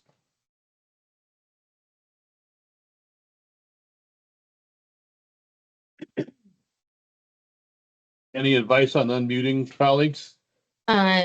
It's at the top of the screen. There is a mic icon, speaker icon. Mic underneath Yeah, I got it. I was doing it on my camera image. So you're good. Please proceed. Identify yourself for the record. Thank you. William Tuttle, Council President, City of River Grove. In the letter to the commission, Councilor Silber cited a Oregon statute that did not contain anything about the 48 hours, and that made it difficult to see why it was posted. Furthermore, this matter and the other two could have easily been handled at city council meetings. It was not, and I don't know that my recollection is this issue in general had not been addressed in prior city council meetings. So I would say that these violations were not willful. We did not know about the posting requirements for grievance filing. I've been on city council, with the city government for 25 years, and that never came up. So we are kind of disappointed that these matters haven't been worked out in council meetings, and we submit that they are definitely not willful violations. Thank you. Mr. Tuttle, thank you very much. Mr. Taylor, any comments from you? And you don't have to comment unless you want to. Yes, Kurt Taylor. I'm a council member. I joined, I was sworn into the council in January, and by March, I'm already finding myself in trouble. So I'm trying to, I think my colleagues and I are really treating this as a learning experience, and we are making every effort possible to rectify that. I will comment that the meetings are continuously scheduled, and I've always used the posting on the website as the date, even prior to me joining the council.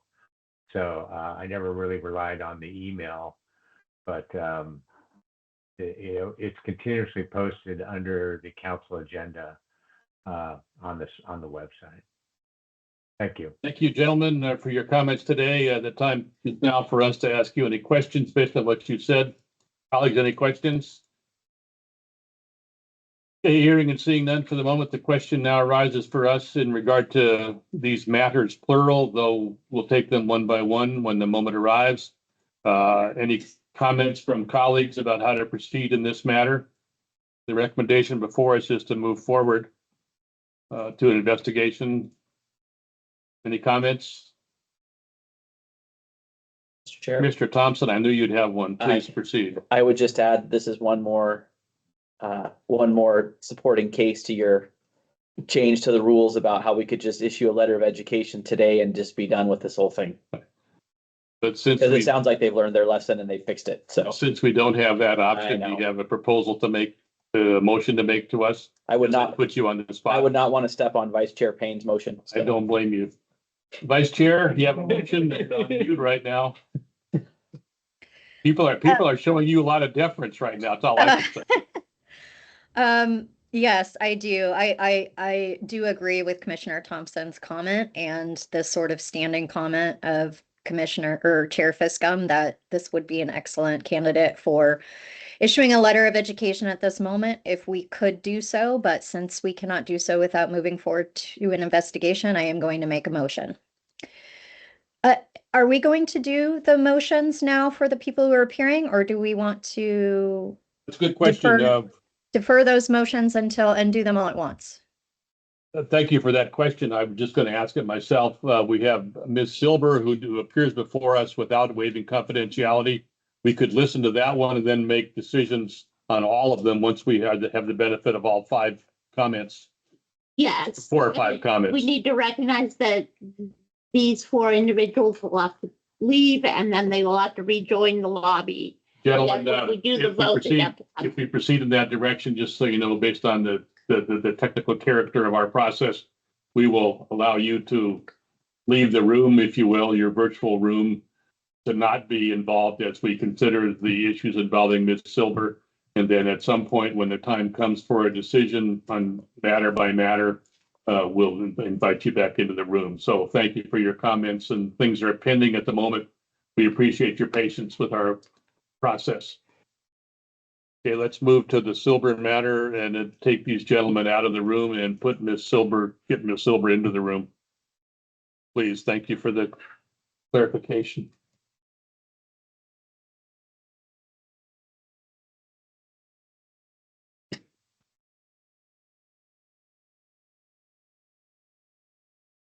I haven't done any of the removals. Okay, the Like 3 that's gentlemen over. are out. Ms. We're not clear yet. I know Ms. Sure. Silber is being admitted in a moment, so I'll let our staff do its work. Their work, its work, whatever is the word staff, singular, plural. Still in here. In my office, staff is a hospital-acquired infection, so I have to be super careful. I have to say team in my office. Good point. Okay. They give me the side eye when I refer to them as staff.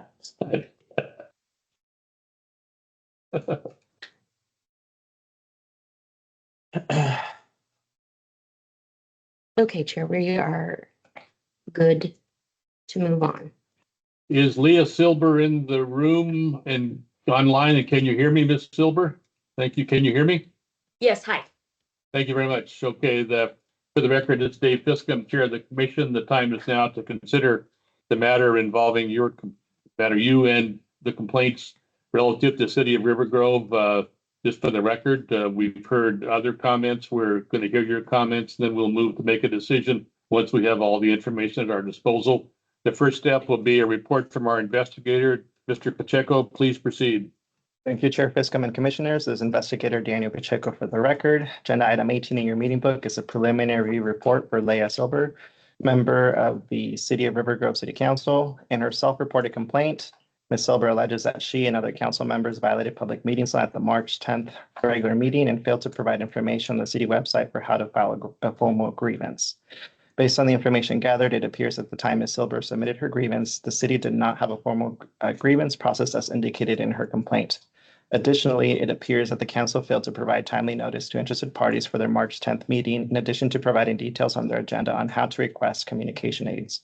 Based on the information available, there appears to be a substantial objective basis to believe that Council Member Silber violated ORS 192.640 sub 1, ORS 192.705 sub 1, and OAR 199-050-0070 subsection 3. The recommendation in your books is to move this case to investigation.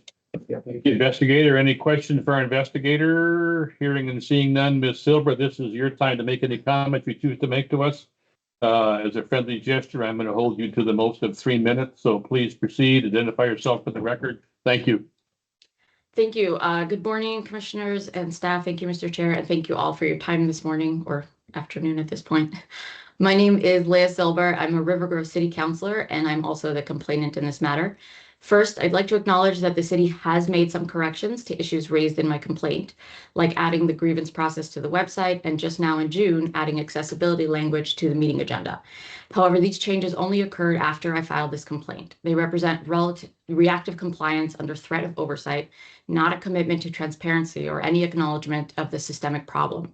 We failed to properly notice meetings nearly 40% of the time since this mayor and city manager took office, despite repeated complaints from residents. More troubling is that the city provided materially false information to your investigator, a clear sign that city leadership views even ethics investigations as something to deflect rather than engage with honestly. This is not a simple mistake. It's part of a pattern. When confronted with legal violations, the city's response is to minimize, deflect, and misrepresent rather than acknowledge and correct. The violations before you, improper meeting notices, missing required information, no posted grievance process, may seem technical, but they represent a governing philosophy that treats transparency laws as irritating obstacles rather than legal obligations. This pattern extends beyond what's in your report. Since this mayor and city manager took office, we've seen escalating disregard for public meeting laws, public records requirements, and basic democratic processes. The city dismisses these concerns as pedantic complaints from difficult residents, but that misses the point entirely. Oregon's transparency laws are not bureaucratic hurdles. They're fundamental to democratic participation. When cities systematically violate these laws and then provide false information to oversight bodies, they undermine public trust and citizen engagement. What's at stake here isn't just technical compliance. It's whether small cities like ours can operate with impunity simply because oversight is limited and violations seem minor. Without meaningful accountability from bodies like OGEC, this pattern will continue and worsen. I recognize that self-reporting puts me at risk as well, but when internal attempts at reform are met with retaliation, escalating consolidation of power, and false statements to oversight bodies, external oversight becomes the only option. I'm hopeful that your intervention can be the catalyst for real change in River Grove. I'm asking you to look beyond the surface corrections and consider what it means when a city provides false information during an investigation like this. That alone should inform how you view their commitment to compliance and what remedies are appropriate. The citizens of River Grove deserve a government that embraces transparency, not one that complies only under threats of enforcement. I recognize the irony that I'm here asking for that very enforcement, but perhaps with consistent oversight from bodies like OGEC, we can shift from reactive compliance to genuine commitment. Thank you. Thank you, Ms. Silber. Appreciate your comments. The time is now for anybody who chooses to ask questions and Ms. Silber to ask them. Looking for questions. Vice Chair, please. Yes, Ms. Silber, can you please clarify what statements you believe were misrepresentations or were false statements made to this body? Yes, it's mostly regarding the calendar. On March 10th, I have a recording where I pointed out to the mayor that the calendar only showed 1 month ahead. He agreed that this was a problem, saying that dates should be on there for the whole year. That evening, I emailed the city manager about creating a Google Calendar for recurring meetings. Something which would have been unnecessary if the dates had already been posted. 2 days later, she responded that she had removed my calendar from the website and added the meetings herself. Yet she told investigator Pacheco that the calendar was updated in early January. The timeline shows that the January statement cannot be accurate. She added the dates on March 12th after I raised the issue on March 10th. And there is also the issue of the actual meeting notice being posted to the website, which was not posted when the city manager said it was. There's also no effort to provide documentation for any of these claims. And that's also just following the standard pattern. Vice Chair, follow-up at all? Thank you. Any other questions for our witness? For the moment, hearing and seeing none, the time is now for us to make a decision on the issues, plural, even though we'll do it one by one before us. Our process, I suggest, will be that we'll first consider the items involving Ms. Silber, then we'll dismiss her and go back to the others who have waived confidentiality, and we'll then make decisions on those one by one. So I'm looking for a motion relative to the matter involving Ms. Silber. Thank you, Chair.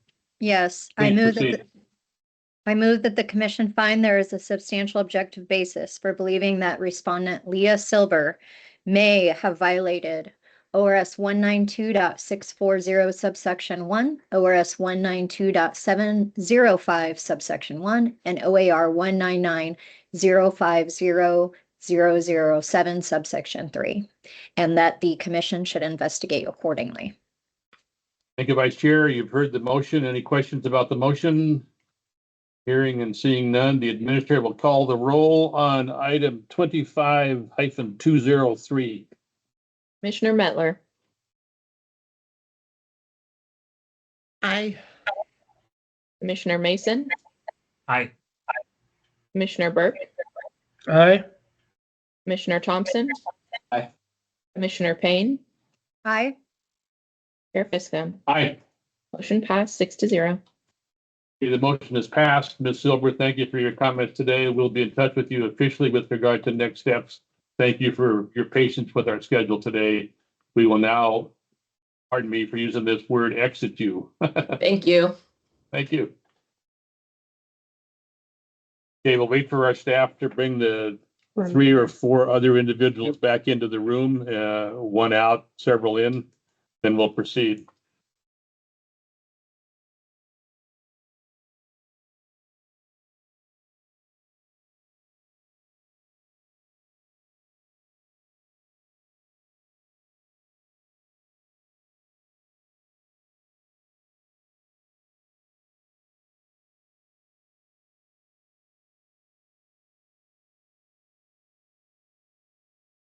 Welcome back, Mr. Barheit. We see you. Welcome back. Thank you. Sure. Mr. Tuttle and Mr. Taylor, welcome back. We see both of you. The time, thank you for your patience with our agenda today. The time now comes for us to move toward a decision on the matters involving you individually. We'll do so in the 4 cases before us. Colleagues, any questions, further questions for those who appeared before us from the city of River Grove? Hearing and seeing none, Vice Chair, please proceed. I move that the commission find there is a substantial objective basis for believing that respondent Chris Barheit may have violated ORS 192.640 subsection 1, ORS 192.705 subsection 1, and OAR 199-050-007 subsection 3, and that the commission should investigate accordingly.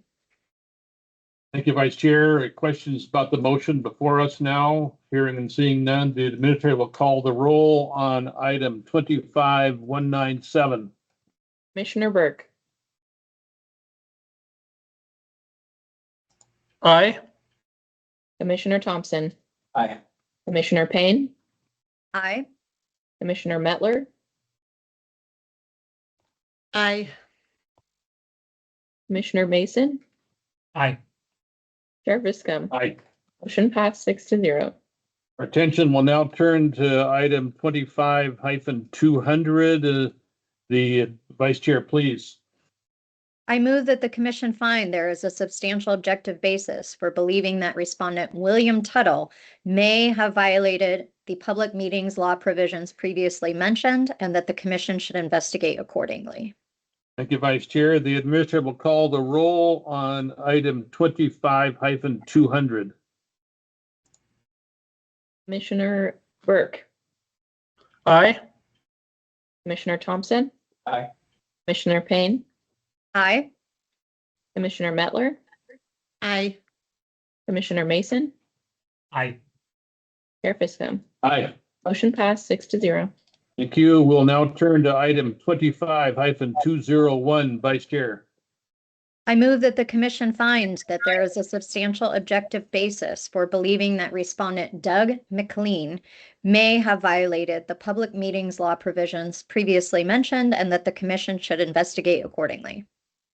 Thank you. Administrator, please call the roll. Item 25-201. Commissioner Thompson, Aye. Commissioner Payne, Aye. Commissioner Mettler, Aye. Commissioner Mason, Aye. Commissioner Burke, Aye. Chair Fiscum. Aye. Motion passed 6-0. We'll turn now to item 25-202, Vice Chair. I move the commission find there is a substantial objective basis for believing that respondent Kurt Taylor may have violated the public meetings law provisions previously mentioned and that the commission should investigate accordingly. Thank you. Administrator will call the roll, please. Item 25-202. Commissioner Payne, Aye. Commissioner Mettler, Aye. Commissioner Mason, Aye. Commissioner Burke, Aye. Commissioner Thompson, Aye. Mayor Fiscom. Aye. Motion passed 6-0. Gentlemen, just a quick comment. Thank you for your patience with our agenda today and for appearing before us. We appreciate your comments. I would say for the record that I, for one, and I know my colleagues appreciate the quote corrective action, if I can label it as such, that you've taken. We're proceeding ahead. The likely result of our process will be a letter of education to you. We'll work with you on that. Thank you for your candor today, and we appreciate your appearance. And have a nice weekend. Thank you, gentlemen. Thank you. Oh, please let me just understand. There has been no violation. We have not found a violation. We have identified the need for more information. So thank you for your participation today. All right. Well, thank you. Have a good rest of your day. Thank you. Thank you. Okay, colleagues, as soon as we do the deed of the exit,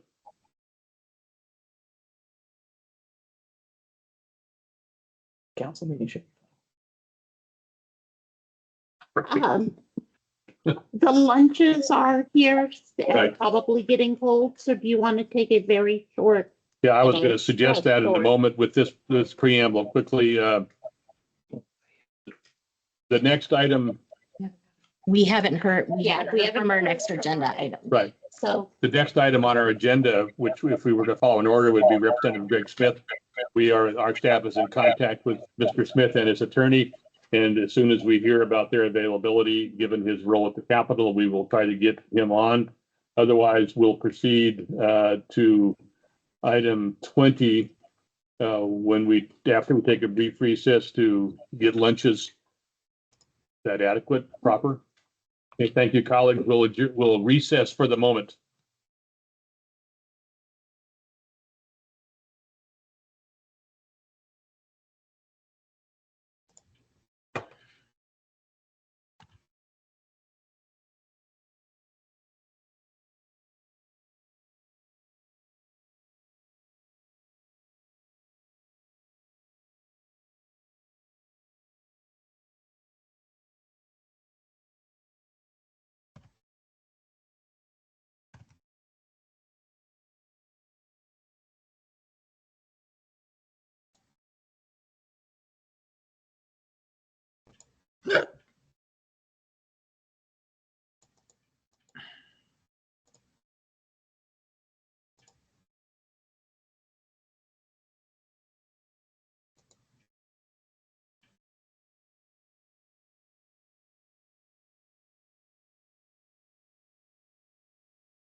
we are back. Good.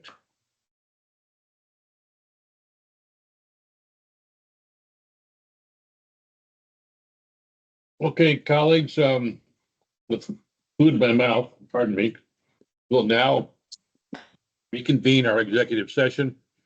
We're in recess for a few moments. The statutory authority for our meeting continues to pertain. The next item on our agenda is to hear the matter involving Representative Gregory Smith, item 25-160. Our understanding is Representative Smith is not able to join us, but his counsel, Amanda Gamblin, if I'm saying that right, is here. Ms. Gamblin, can you hear me? Yes, I can. And you have said my name correctly. Thank you. Thank you very much. Thank you for being here. Our process now is to consider the item involving your client. And just to confirm, we understand that Representative Smith is not able to join us. Correct. He is unable to join us. Thank you. We won't get him. Process, the first step in the process and calls for a report from our investigator, Investigator Casey Fenstermaker. Please proceed. Thank you, Chair. I should have said item 25-160. Thank you. Yes, thank you, Chair Fiscum and Commissioners. I'm Casey Fenstermaker. Agenda item number 19 is a preliminary review report for Greg Smith in his capacity as Executive Director of the Columbia Development Authority, referred to as the CDA. There were two allegations contained in the complaint, and I'll take them each in turn. The first allegation is that Greg Smith is a shareholder of the Bank of Eastern Oregon, and as a shareholder, he was required to and failed to declare conflicts of interest when discussing matters involving the Bank of Eastern Oregon in his capacity as Executive Director of the CDA. An appointed public official is required to declare a conflict of interest when faced with an action, decision, or recommendation that either could or would result in a financial benefit to a business with which that public official is associated. That conflict of interest is required to be declared in writing and provided to the public official's appointing authority. In this case, Greg Smith's ownership interest in the Bank of Eastern Oregon does not meet the threshold to be a business with which he is associated. Therefore, he was not required to make a conflict of interest disclosure, and we recommend that this allegation be dismissed. The second allegation is that Greg Smith used his position to negotiate a pay increase for himself. The information reviewed in the preliminary review period indicates that CDA employees, including Greg Smith, developed materials for a grant offered by the Office of Local Defense Community Cooperation, known as the OLDCC, including a proposed CDA budget that included pay increases for CDA employees. Those materials were developed in cooperation with OLDCC personnel and were then submitted by the Port of Morrow, the CDA's fiscal agent at the time. The grant application was approved by OLDCC, and the budget that was included in the OLDCC grant application materials was subsequently approved by the CDA's Board of Directors. Following the approval of the grant application and then the budget by the CDA board, it was discovered that the grant application included language that the employee pay increases were board approved. However, it appears that at the time the grant application was submitted, those pay increases were not actually approved by the CDA board. A public official is prohibited from using or attempting to use their position to obtain a financial gain for themselves if that financial gain would not otherwise be available but for the public official holding that office. In this case, but for Greg Smith's official position as the Executive Director of the CDA, he would not have had the opportunity to discuss pay increases with OLDCC personnel or to work with OLDCC to develop the grant application. Additionally, it appears that Greg Smith failed to declare a conflict of interest when directed to speak with OLDCC personnel regarding the pay increases and in preparing the grant application, which included the pay increases.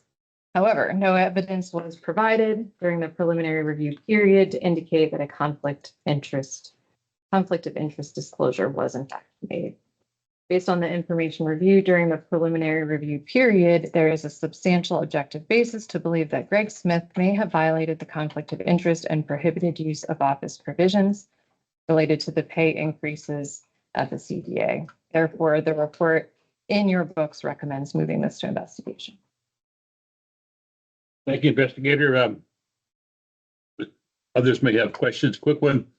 Do you have do you know who Mr. Tallman is, the complainer, the person who filed a complaint?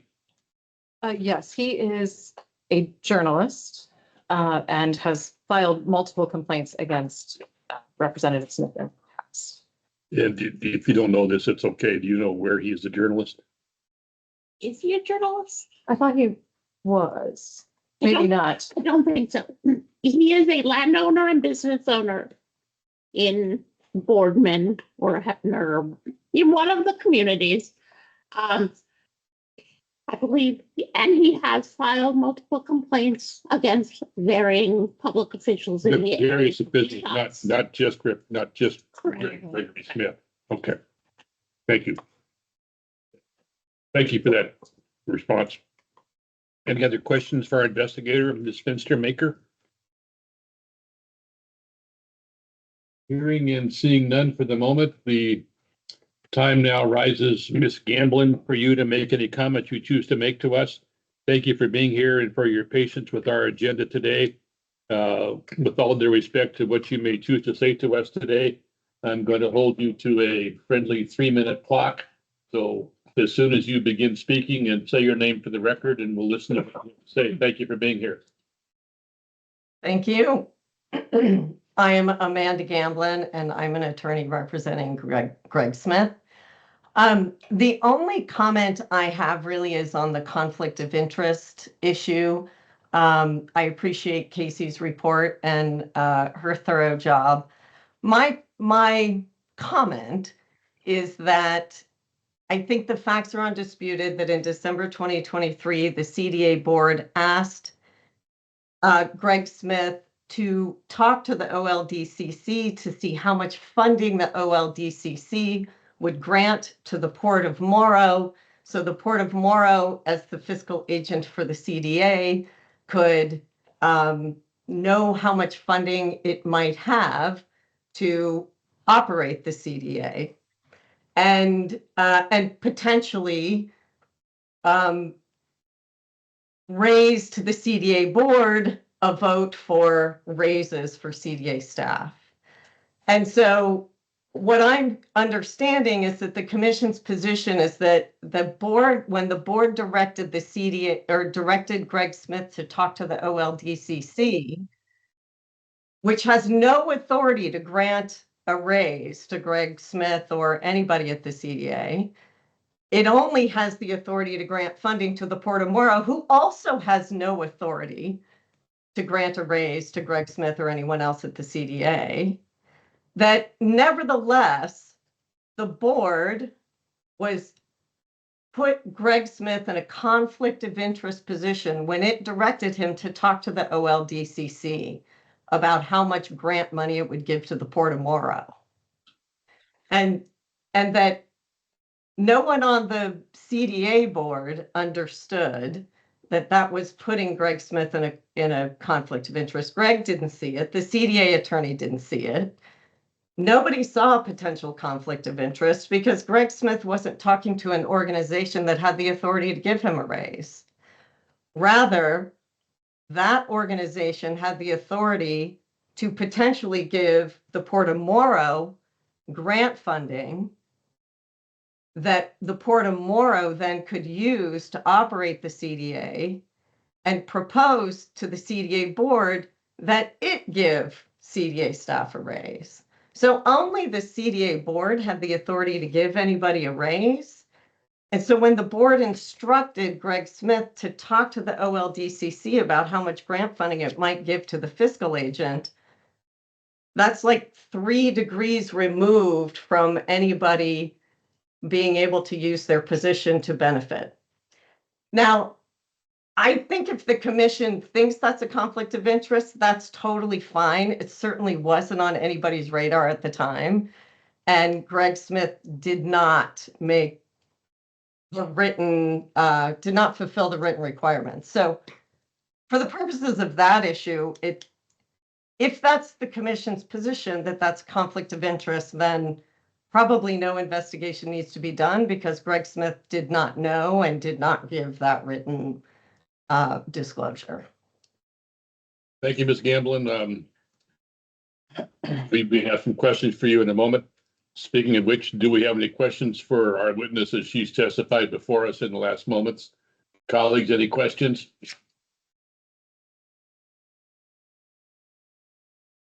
Hearing and seeing none, the question now arises as to what our action on this matter before us. I had a question, but I just lost it, so I'll think about it for a minute while we ponder what we're going to do on this matter. Any questions or comments on that issue, colleagues, about what action to take here? I was going to ask Investigator Fenstermaker, do you have any response to what you've heard, or maybe better put, if we were to move forward on this to an investigation, what is it that you would focus on in that investigation? And if I'm asking you to repeat something you said earlier, I apologize, but please go forward. Sure. No, thank you for that question, Chair Fiscum. The focus, especially in light of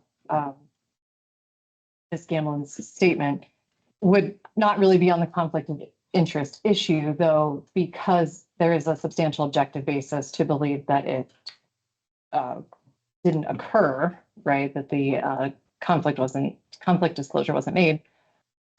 Moving that to investigation would then allow us to address that further in terms of whatever civil penalty was imposed, if there were to be any imposed, right? Or be addressed in letter of education. As far as what other work is to be done, there's a lot of interviews that need to be conducted with CDA board members, with Representative Smith, with his staff, and all those folks that while it was in that confidential preliminary review phase, we didn't. Thank you for that comment. I appreciate the answer. I don't know why I'm asking this. I think I know the answer. Nothing in this issue so far applies directly to the representative service at the Capitol as a representative. Yeah. It all relates to Eastern Oregon areas where he lives and works.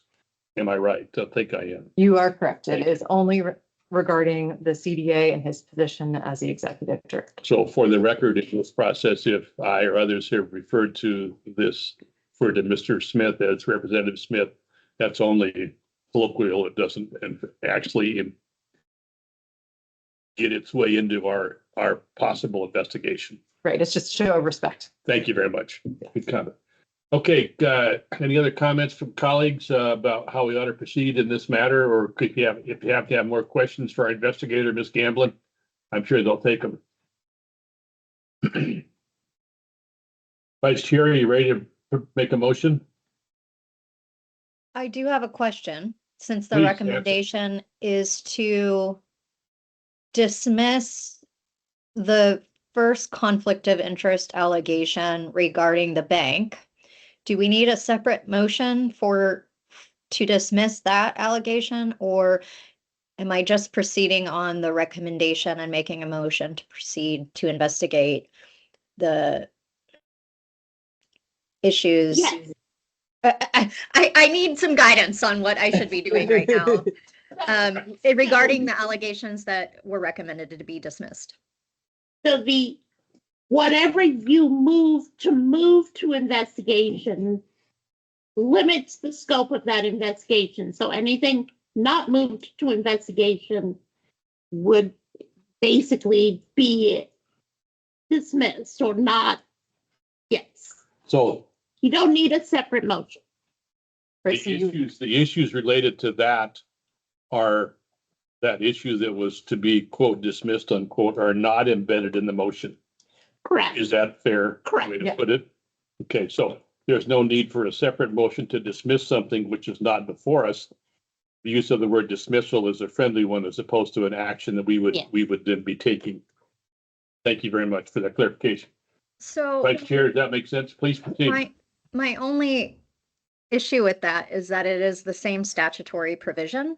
And so I don't know that it will be clear that if we are moving forward on a conflict of interest violation under the statute for the CDA OLDCC grant application issue, that it's limited to that just by saying we're going to move to investigate the conflict of interest statute. So that's where I'm kind of wondering. You can make if a I need narrow to- motion. Yeah. Council? Yeah, Good. you could narrow the motion and say, move to investigate This and not that. violations of 244-040 with respect, or 244-120 with respect to the Pay increase, maybe. pay increase. Pay increase. Okay, that is what I will do. Thank you for that guidance.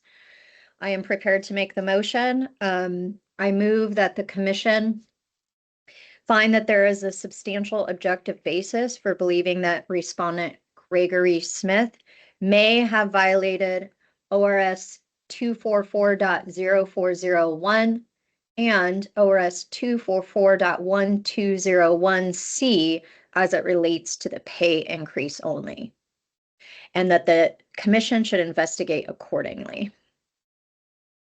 Thank you, Vice Chair, including for the clarity of that motion. Any questions about the motion before us, colleagues? Hearing and seeing none, the administrator will call the roll on item 25-160. Commissioner Burke. Commissioner Burke. Commissioner We're gonna Burke, are say you still- aye. Thank you. Thank you. Commissioner Thompson. Aye. Commissioner Payne. Aye. Commissioner Mettler. Aye. Commissioner Mason. Aye. Chair Fiscom. Aye. Motion passed 6-0. Hey, colleagues, Ms. Gamblin, that's the issue. We'll be in touch with you in writing to clarify, to verify what's been done. Thank you for your patience with our schedule today and give our best to Gregory Smith. And Thank you very much. the fact he couldn't join us is irrelevant to our decision. So thank you. Appreciate it.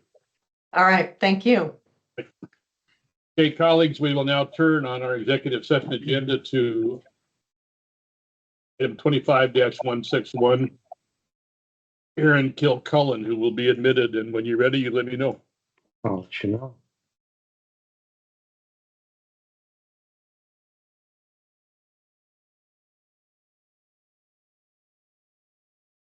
We are ready.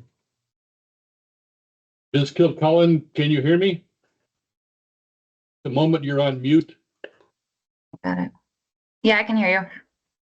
Thank you very much. This is the time set to consider items involving Ms. Erin Kilcullen, District Manager for Deschutes County Soil and Water Conservation District. Our approach will be to hear first from our investigator, and then we'll proceed through a variety of steps beyond that were contained in a letter to you, Ms. Kilcullen. So thank you for your patience with our agenda today. Investigator McIntyre, please proceed. Yes, thank you, Chair Fiscom and the rest of the commission. Investigator Andrew McIntyre for the record. Executive session, agenda item number 20, for case number 25-161 EAM for Aaron Kilcullen is related, and Aaron is the district manager for the Deschutes County Soil and Water Conservation District. The complaint in this case is that Aaron was actively involved in drafting hiring policies, salary step tables, and other benefit packages, which directly impacted her own employment, therefore using her official position to financially benefit herself and did not disclose a conflict of interest. Commission staff reviewed the information that was provided, which include various meeting minutes, the work that Aaron did related to this class and compensation analysis. And it appears that, by her accepting any sort of change to her compensation package, she would be permitted to do that as part of her official compensation package.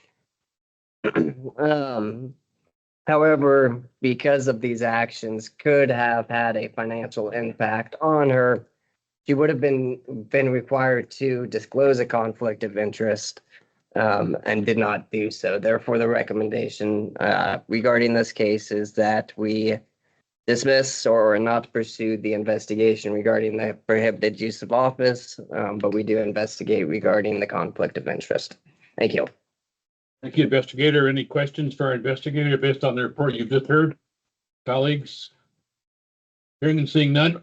Ms. Kilcullen, if I'm saying that name right, if I'm not, I apologize. Thank you for your appearance today. This is your chance to make any comments to us you choose to make for the record. Please know that with all due respect, I may hold you to a 3-minute time clock. So hit the high points for us. Please proceed. Identify yourself for the record. All right. Hi, everyone. I'm Erin Kilcullen, as was stated, I'm the district manager for Deschutes Soil and Water Conservation District. And yeah, thank you for your time today. And I just wanted to say that this was not solely me moving forward on this. So the board, we passed the tax levy in November of 24. So our budget starting in November of 25 is going to more than quadruple. So this was an opportunity for the whole entire district, the board included, to go through this big transition phase. So the board selected a committee, and we named that the transition committee, and that committee was approved by the board and included 3 staff members and 3 board members. And so we worked on multiple things within that transition committee, but a big conversation was employment. So we, as quadrupling our budget, we needed additional staff within the coming year. And so this was an opportunity for us as a committee to look at our current salaries. And these were just for positions, so they weren't for individuals. And we had no structure previously about our salaries or how people got raises. When I got hired 5 years ago, salaries were just kind of based on what was available within the budget, which has been pretty low over the next 5 years. So this was an opportunity for the committee to really look at market competitive values for district positions. This was not for individuals. Obviously, we had 4 staff members, and those 4 staff members would have liked to continue with the district. But so the transition committee did a lot of research. We looked at federal salaries, state salaries, other SWCDs across the state that have tax levies. We did a big comparison, a lot of research, and that was not done by just myself. That was the committee as a whole. And then the committee came together and came up with a step structure. So steps 1 through 10 for positions, current positions and future positions. And that included salaries on a step 1 to scale basis, how people would earn raises through that structure. And like I said, this was not individuals in that step table, they were the positions. And so this was brought to the board as a recommendation from the committee, and then the board had the opportunity to discuss this and how the committee came up with these numbers and the new benefit package. And then the board in April approved that step table, which I will say the person that made the complaint was the one who made the motion to approve that step table. And it was approved by the board as positions, and then the board individually took our current staff and placed them within those positions at a certain step. And then that committee also worked on job descriptions. And like I said, this was not for individuals. This was, so I am the district manager. So we reworked the district manager position. We worked the conservation technician. We worked a program manager. We worked our development specialist. And then we reinvented new positions with new job descriptions. And so those were all approved as well by the board. So the committee and myself did not approve any salaries. And like I said, this was not individually about my salary. This was the district as a whole moving forward. And I think, yeah, that's kind of the basic of it. So if anybody had any questions, I'd be happy to answer any questions. Thank you, Ms. Kilcullen. Speaking of that, are there any questions for our witness? If so, now's the time, colleagues. Hearing and seeing none, the time now comes to decide what to do about this matter. Any comments on action? Okay, yeah, I would say to the extent that the investigators made some recommendation to us, Vice Chair, the same issue may pertain as the previous issue relative to a very specific motion or twin motions, because the recommendation to us is to investigate possible violations and then to not investigate something else. So you might think about that as you prepare the motion for our consideration. I think here there are different statutes. So I think that if we move forward on the motion on the existing statutes, it would automatically not move forward on the other statute. Am I correct on that, Executive Director? Yes. You are, Okay. the executive director says yes, Okay. further, our council says yes, so please proceed, Vice Chair. Okay, I move the commission find there is a substantial objective basis for believing that respondent Aaron Kilcolin may have violated ORS 244.120 subsection 1C and ORS 244.120 subsection 2, and that the commission should investigate accordingly. Colleagues, you've heard the motion. Any comments on the motion? Hearing and seeing none, the administrator will call the roll. Item 25161. Commissioner Mettler, Aye. Commissioner Mason, Aye. Commissioner Burke, Aye. Commissioner Thompson, Aye. Commissioner Payne, Aye. Chair Fiscom. Aye. Motion passed 6-0. Ms. Kilcullen, we have decided to move ahead with this issue. Please understand, we have not found there to be any violations. We've simply identified the need for more information. Our staff will be in touch with you to that end. Thank you for appearing before us today. We appreciate your participation and your comments. All right, thank you. Okay. Once we do the out and in, we will move to item 25170 involving Keenan Elbers. The staff will tell me when they're ready, when we're ready. Joining on the phone, so we need everyone to stay quiet for a second so they know how to unmute themselves. Thank you. Should be good. Okay. Is the last name Elbers on the phone with us? You can hear me, please acknowledge with a response. Mr. Elbers? Should use *6 to unmute. There is a hand somewhere. Mr. Elbers, can you hear? If you're on mute, hit star, your phone, hit *6.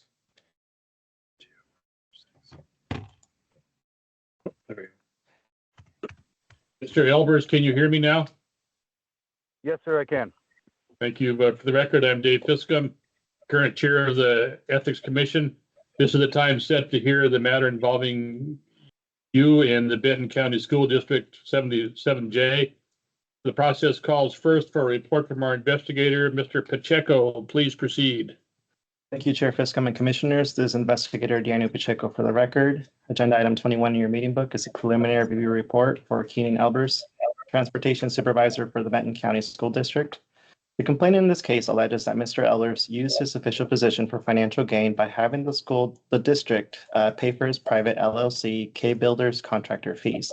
In this case, it appears that Mr. Elbers created K Builders after the district was awarded a bond. Since then, Mr. Elbers has used the district's credit card to pay for the contractor fees associated with his private business, including the liability insurance, bond fee, and business registry fees. In his private capacity, Mr. Elbers has used K Builders to do projects outside the district. Based on the information gathered, it appears Mr. Elbers used his official position to financially benefit his private business in violation of 244.040 sub 1.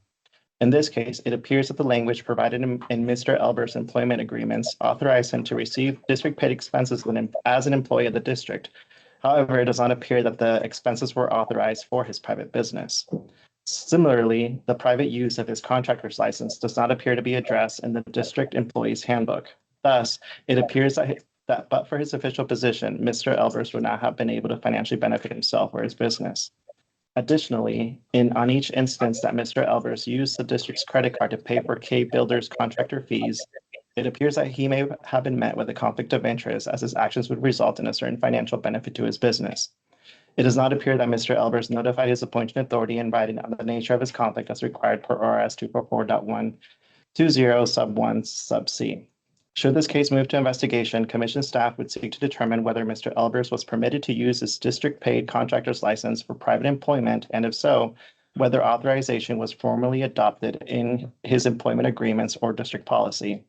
Next, commission staff would determine whether Mr. Elbers took any action to provide a financial benefit for himself or K Builders resulting from the district bond. The recommendation in your books is to move this case to investigation. Thank you. Investigator, thank you for that last precise summary of what it is you would do if we chose to move forward. I appreciate it. That it always occurs, but I caught it this time, so thank you for that. Any questions for our investigator colleagues? Hearing and seeing none, Mr. Elbers, this is a chance for you to make any comments you choose to make to us for the record. I will hold you to within 3 minutes, and so hit the high points of your remarks to us. Please proceed. Identify yourself for the record. Thank you for being here. I appreciate you letting me speak. My name is Keenan Elbers. Everything, sorry, I cannot pronounce his last name. Daniel has said is true. However, there's a few facts that were missing that I would like to speak of. One, I was hired as the maintenance director for the school district. Since then, I've also been appointed the transportation director. As far as conflict of interest, I don't know why or at what point in time I should announce a conflict of interest when it was my direct supervisor, the superintendents who gave me the authority to and asked me to get my contractor's license, as well as said in public meetings that it is not a conflict of interest or against school policy to quote unquote moonlight with the contractor's license. I've been an employee at the school district for going 11 years. I've never had any reprimands. I've been a dedicated employee. I've always done what my employer has asked.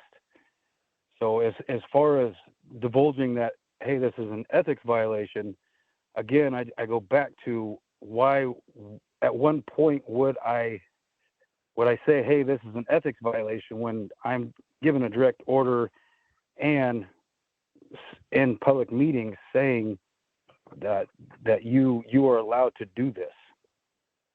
And as far as that go, I just at this point I feel like it's a waste of your guys' time. I don't think that this should have gone this far. Thank you, Mr. Elbers. I appreciate your comments. Colleagues, any questions for our witness, Mr. Elbers? Now's the time. Hearing and seeing none for the moment, we now need to move to the process of decision on this matter before us. I'm open to suggestions about how to proceed. And if hearing and seeing nobody else, Vice Chair, are you ready with the motion? Please Yes, proceed Chair, if you are. thank you.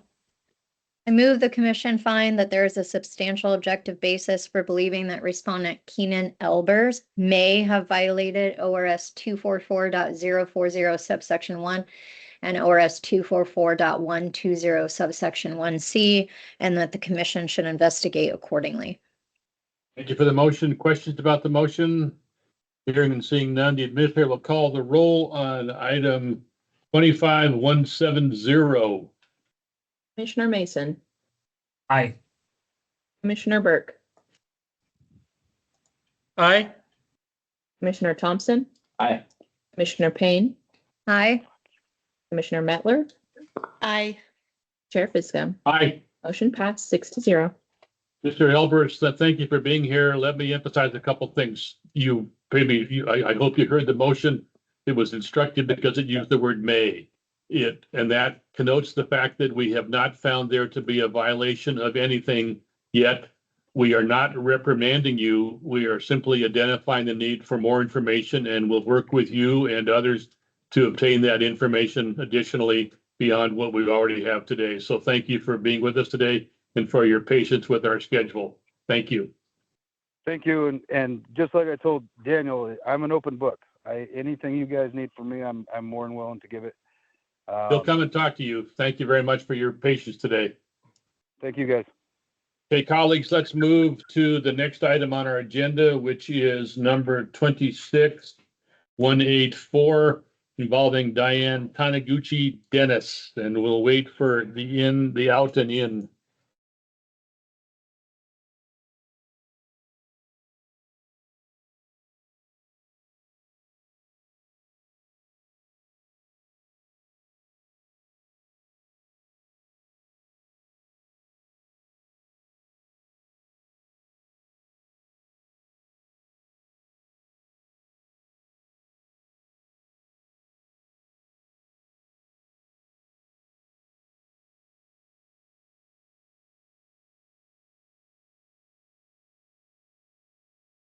Thank you for calling me chair. Appreciate it. Okay, Ms. Taniguchi has Mr. Steringer as her counsel. Mr. Steringer is back. Okay, this is the time now set, colleagues, for the consideration of item on our executive session agenda 25-184 involving Diane Taniguchi Dennis, if I'm saying your name right, and if I'm not, you can correct me later. The first step in our process is for our investigator, Mr. McIntyre, to make his report to us. Please proceed. All right, thank you, Chair Priscum and the rest of the commission. This is Andrew McIntyre, investigator for the record. This is regarding executive session agenda item number 22, which is a preliminary review report for case number 25-184 EAM. The respondent in this case is Diane Taniguchi Dennis, the former Chief Executive Officer with Clean Water Services, also known as CWS. This complaint stemmed from a series of newspaper articles published on Oregon Live that alleged misappropriation of public funds by CWS executives, specifically naming the respondent Diane Taniguchi Dennis to be primarily responsible for agency overspending on food and travel. The information in the article suggests that Diane may have violated the prohibited use of office and conflict of interest statutes by accepting and approving their own travel and food expenses and reimbursements, which may have been outside of Diane's official compensation package. It also appears Diane did not disclose a conflict of interest on each occasion they did so. The allegations can be broken down into two categories. The first allegation is that CWS regularly paid for Diane to consume meals at local restaurants, and those meals may not have been part of the official compensation package, as they were not authorized by CWS's local travel policy or Diane's personal employment contract.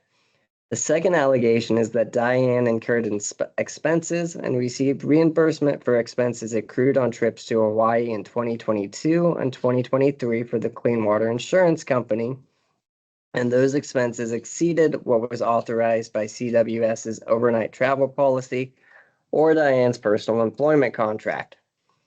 Commission staff reviewed various documents related to local expenses. In this case, it does appear that Diane Taniguchi Dennis may have used their official position as CEO of CWS to financially benefit themselves, as CWS regularly paid for personal local meals, and those expenses may have not been included in Diane's official compensation package or otherwise authorized by CWS's policies. Commission staff notes that the records provided related to local expenses are incomplete and do require further analysis. It is possible each local expense incurred by Diane was authorized. However, it should be noted that Diane is the former CEO, and in that role authorized many of the local meal expenses, and these meals may not have been authorized otherwise or approved otherwise. Further investigation is needed to determine if the local expenses incurred and approved by Diane were within their official compensation package. Next, related to overnight travel. For context, I want to provide a little background information. Clean Water Services is a special district located in Hillsboro, Oregon. In 2016, CWS formed Clean Water Insurance Company, which is a fully owned subsidiary of CWS. The insurance company is registered in Hawaii, and it is the commission staff's understanding that Hawaii requires captive insurance companies' board members to attend a board meeting within the state of Hawaii once per year. As the executive director of CWS, Diane is also on the insurance company board. The information gathered at this time reflects a 2022 and a 2023 trip to Hawaii. Specific information related to the 2024 trip was not provided, and then also the jurisdiction for us would go back to 2021. It does not appear there was a 2021 Hawaii trip. Based on commission staff's review of the 2022 and 2023 Hawaii expenses and comparing that to Diane's employment contract, or what was provided of her employment contract, and CWS's overnight travel policy, it is unclear if all of the expenses and reimbursements Diane accrued were authorized as part of their official compensation package. For example, Diane flew first class in 2022 and 2023, but they only provided information about a possible reasonable accommodation for first class travel for the 2023 trip. Based on the per diem rate at the time and other available lodging, or at least what appeared to be other available lodging in the area, it also appears that the lodging expenses for Diane may have been between 2 to 3 times more than other available lodging in 2022 and 5 to 6 times more than other available lodging in 2023. Also, each time Diane made a decision or took an action that would or could have a personal financial impact, such as by approving their own meal reimbursements, they would have been required to provide written notification to their appointing authority of the nature of the conflict of interest and ask their appointing authority to dispose of it. There is no information at this time indicating whether Diane ever complied with the conflict of interest disclosure requirements. Because of the extent and breadth of information in this case, commission staff has not been able to, during this preliminary review period, obtain and review all relevant documentation.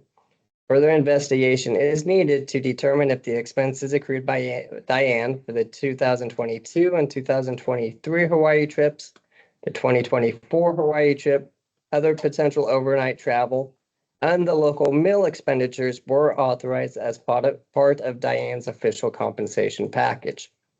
Therefore, there appears to be a substantial objective basis to believe that Diane Taniguchi Dennis may have violated the prohibited use of office and the conflict of interest statutes, and the commission should investigate accordingly. Thank you. Investigator McIntyre, thank you. I appreciate the way you phrased a number of things about at this time, unclear, awaiting more information, those kinds of descriptions, which are for us helpful if we choose later on in this meeting to move ahead. So thank you for that report. Any questions for our investigator from colleagues? Commissioner Mason, please. Yeah, question. My understanding is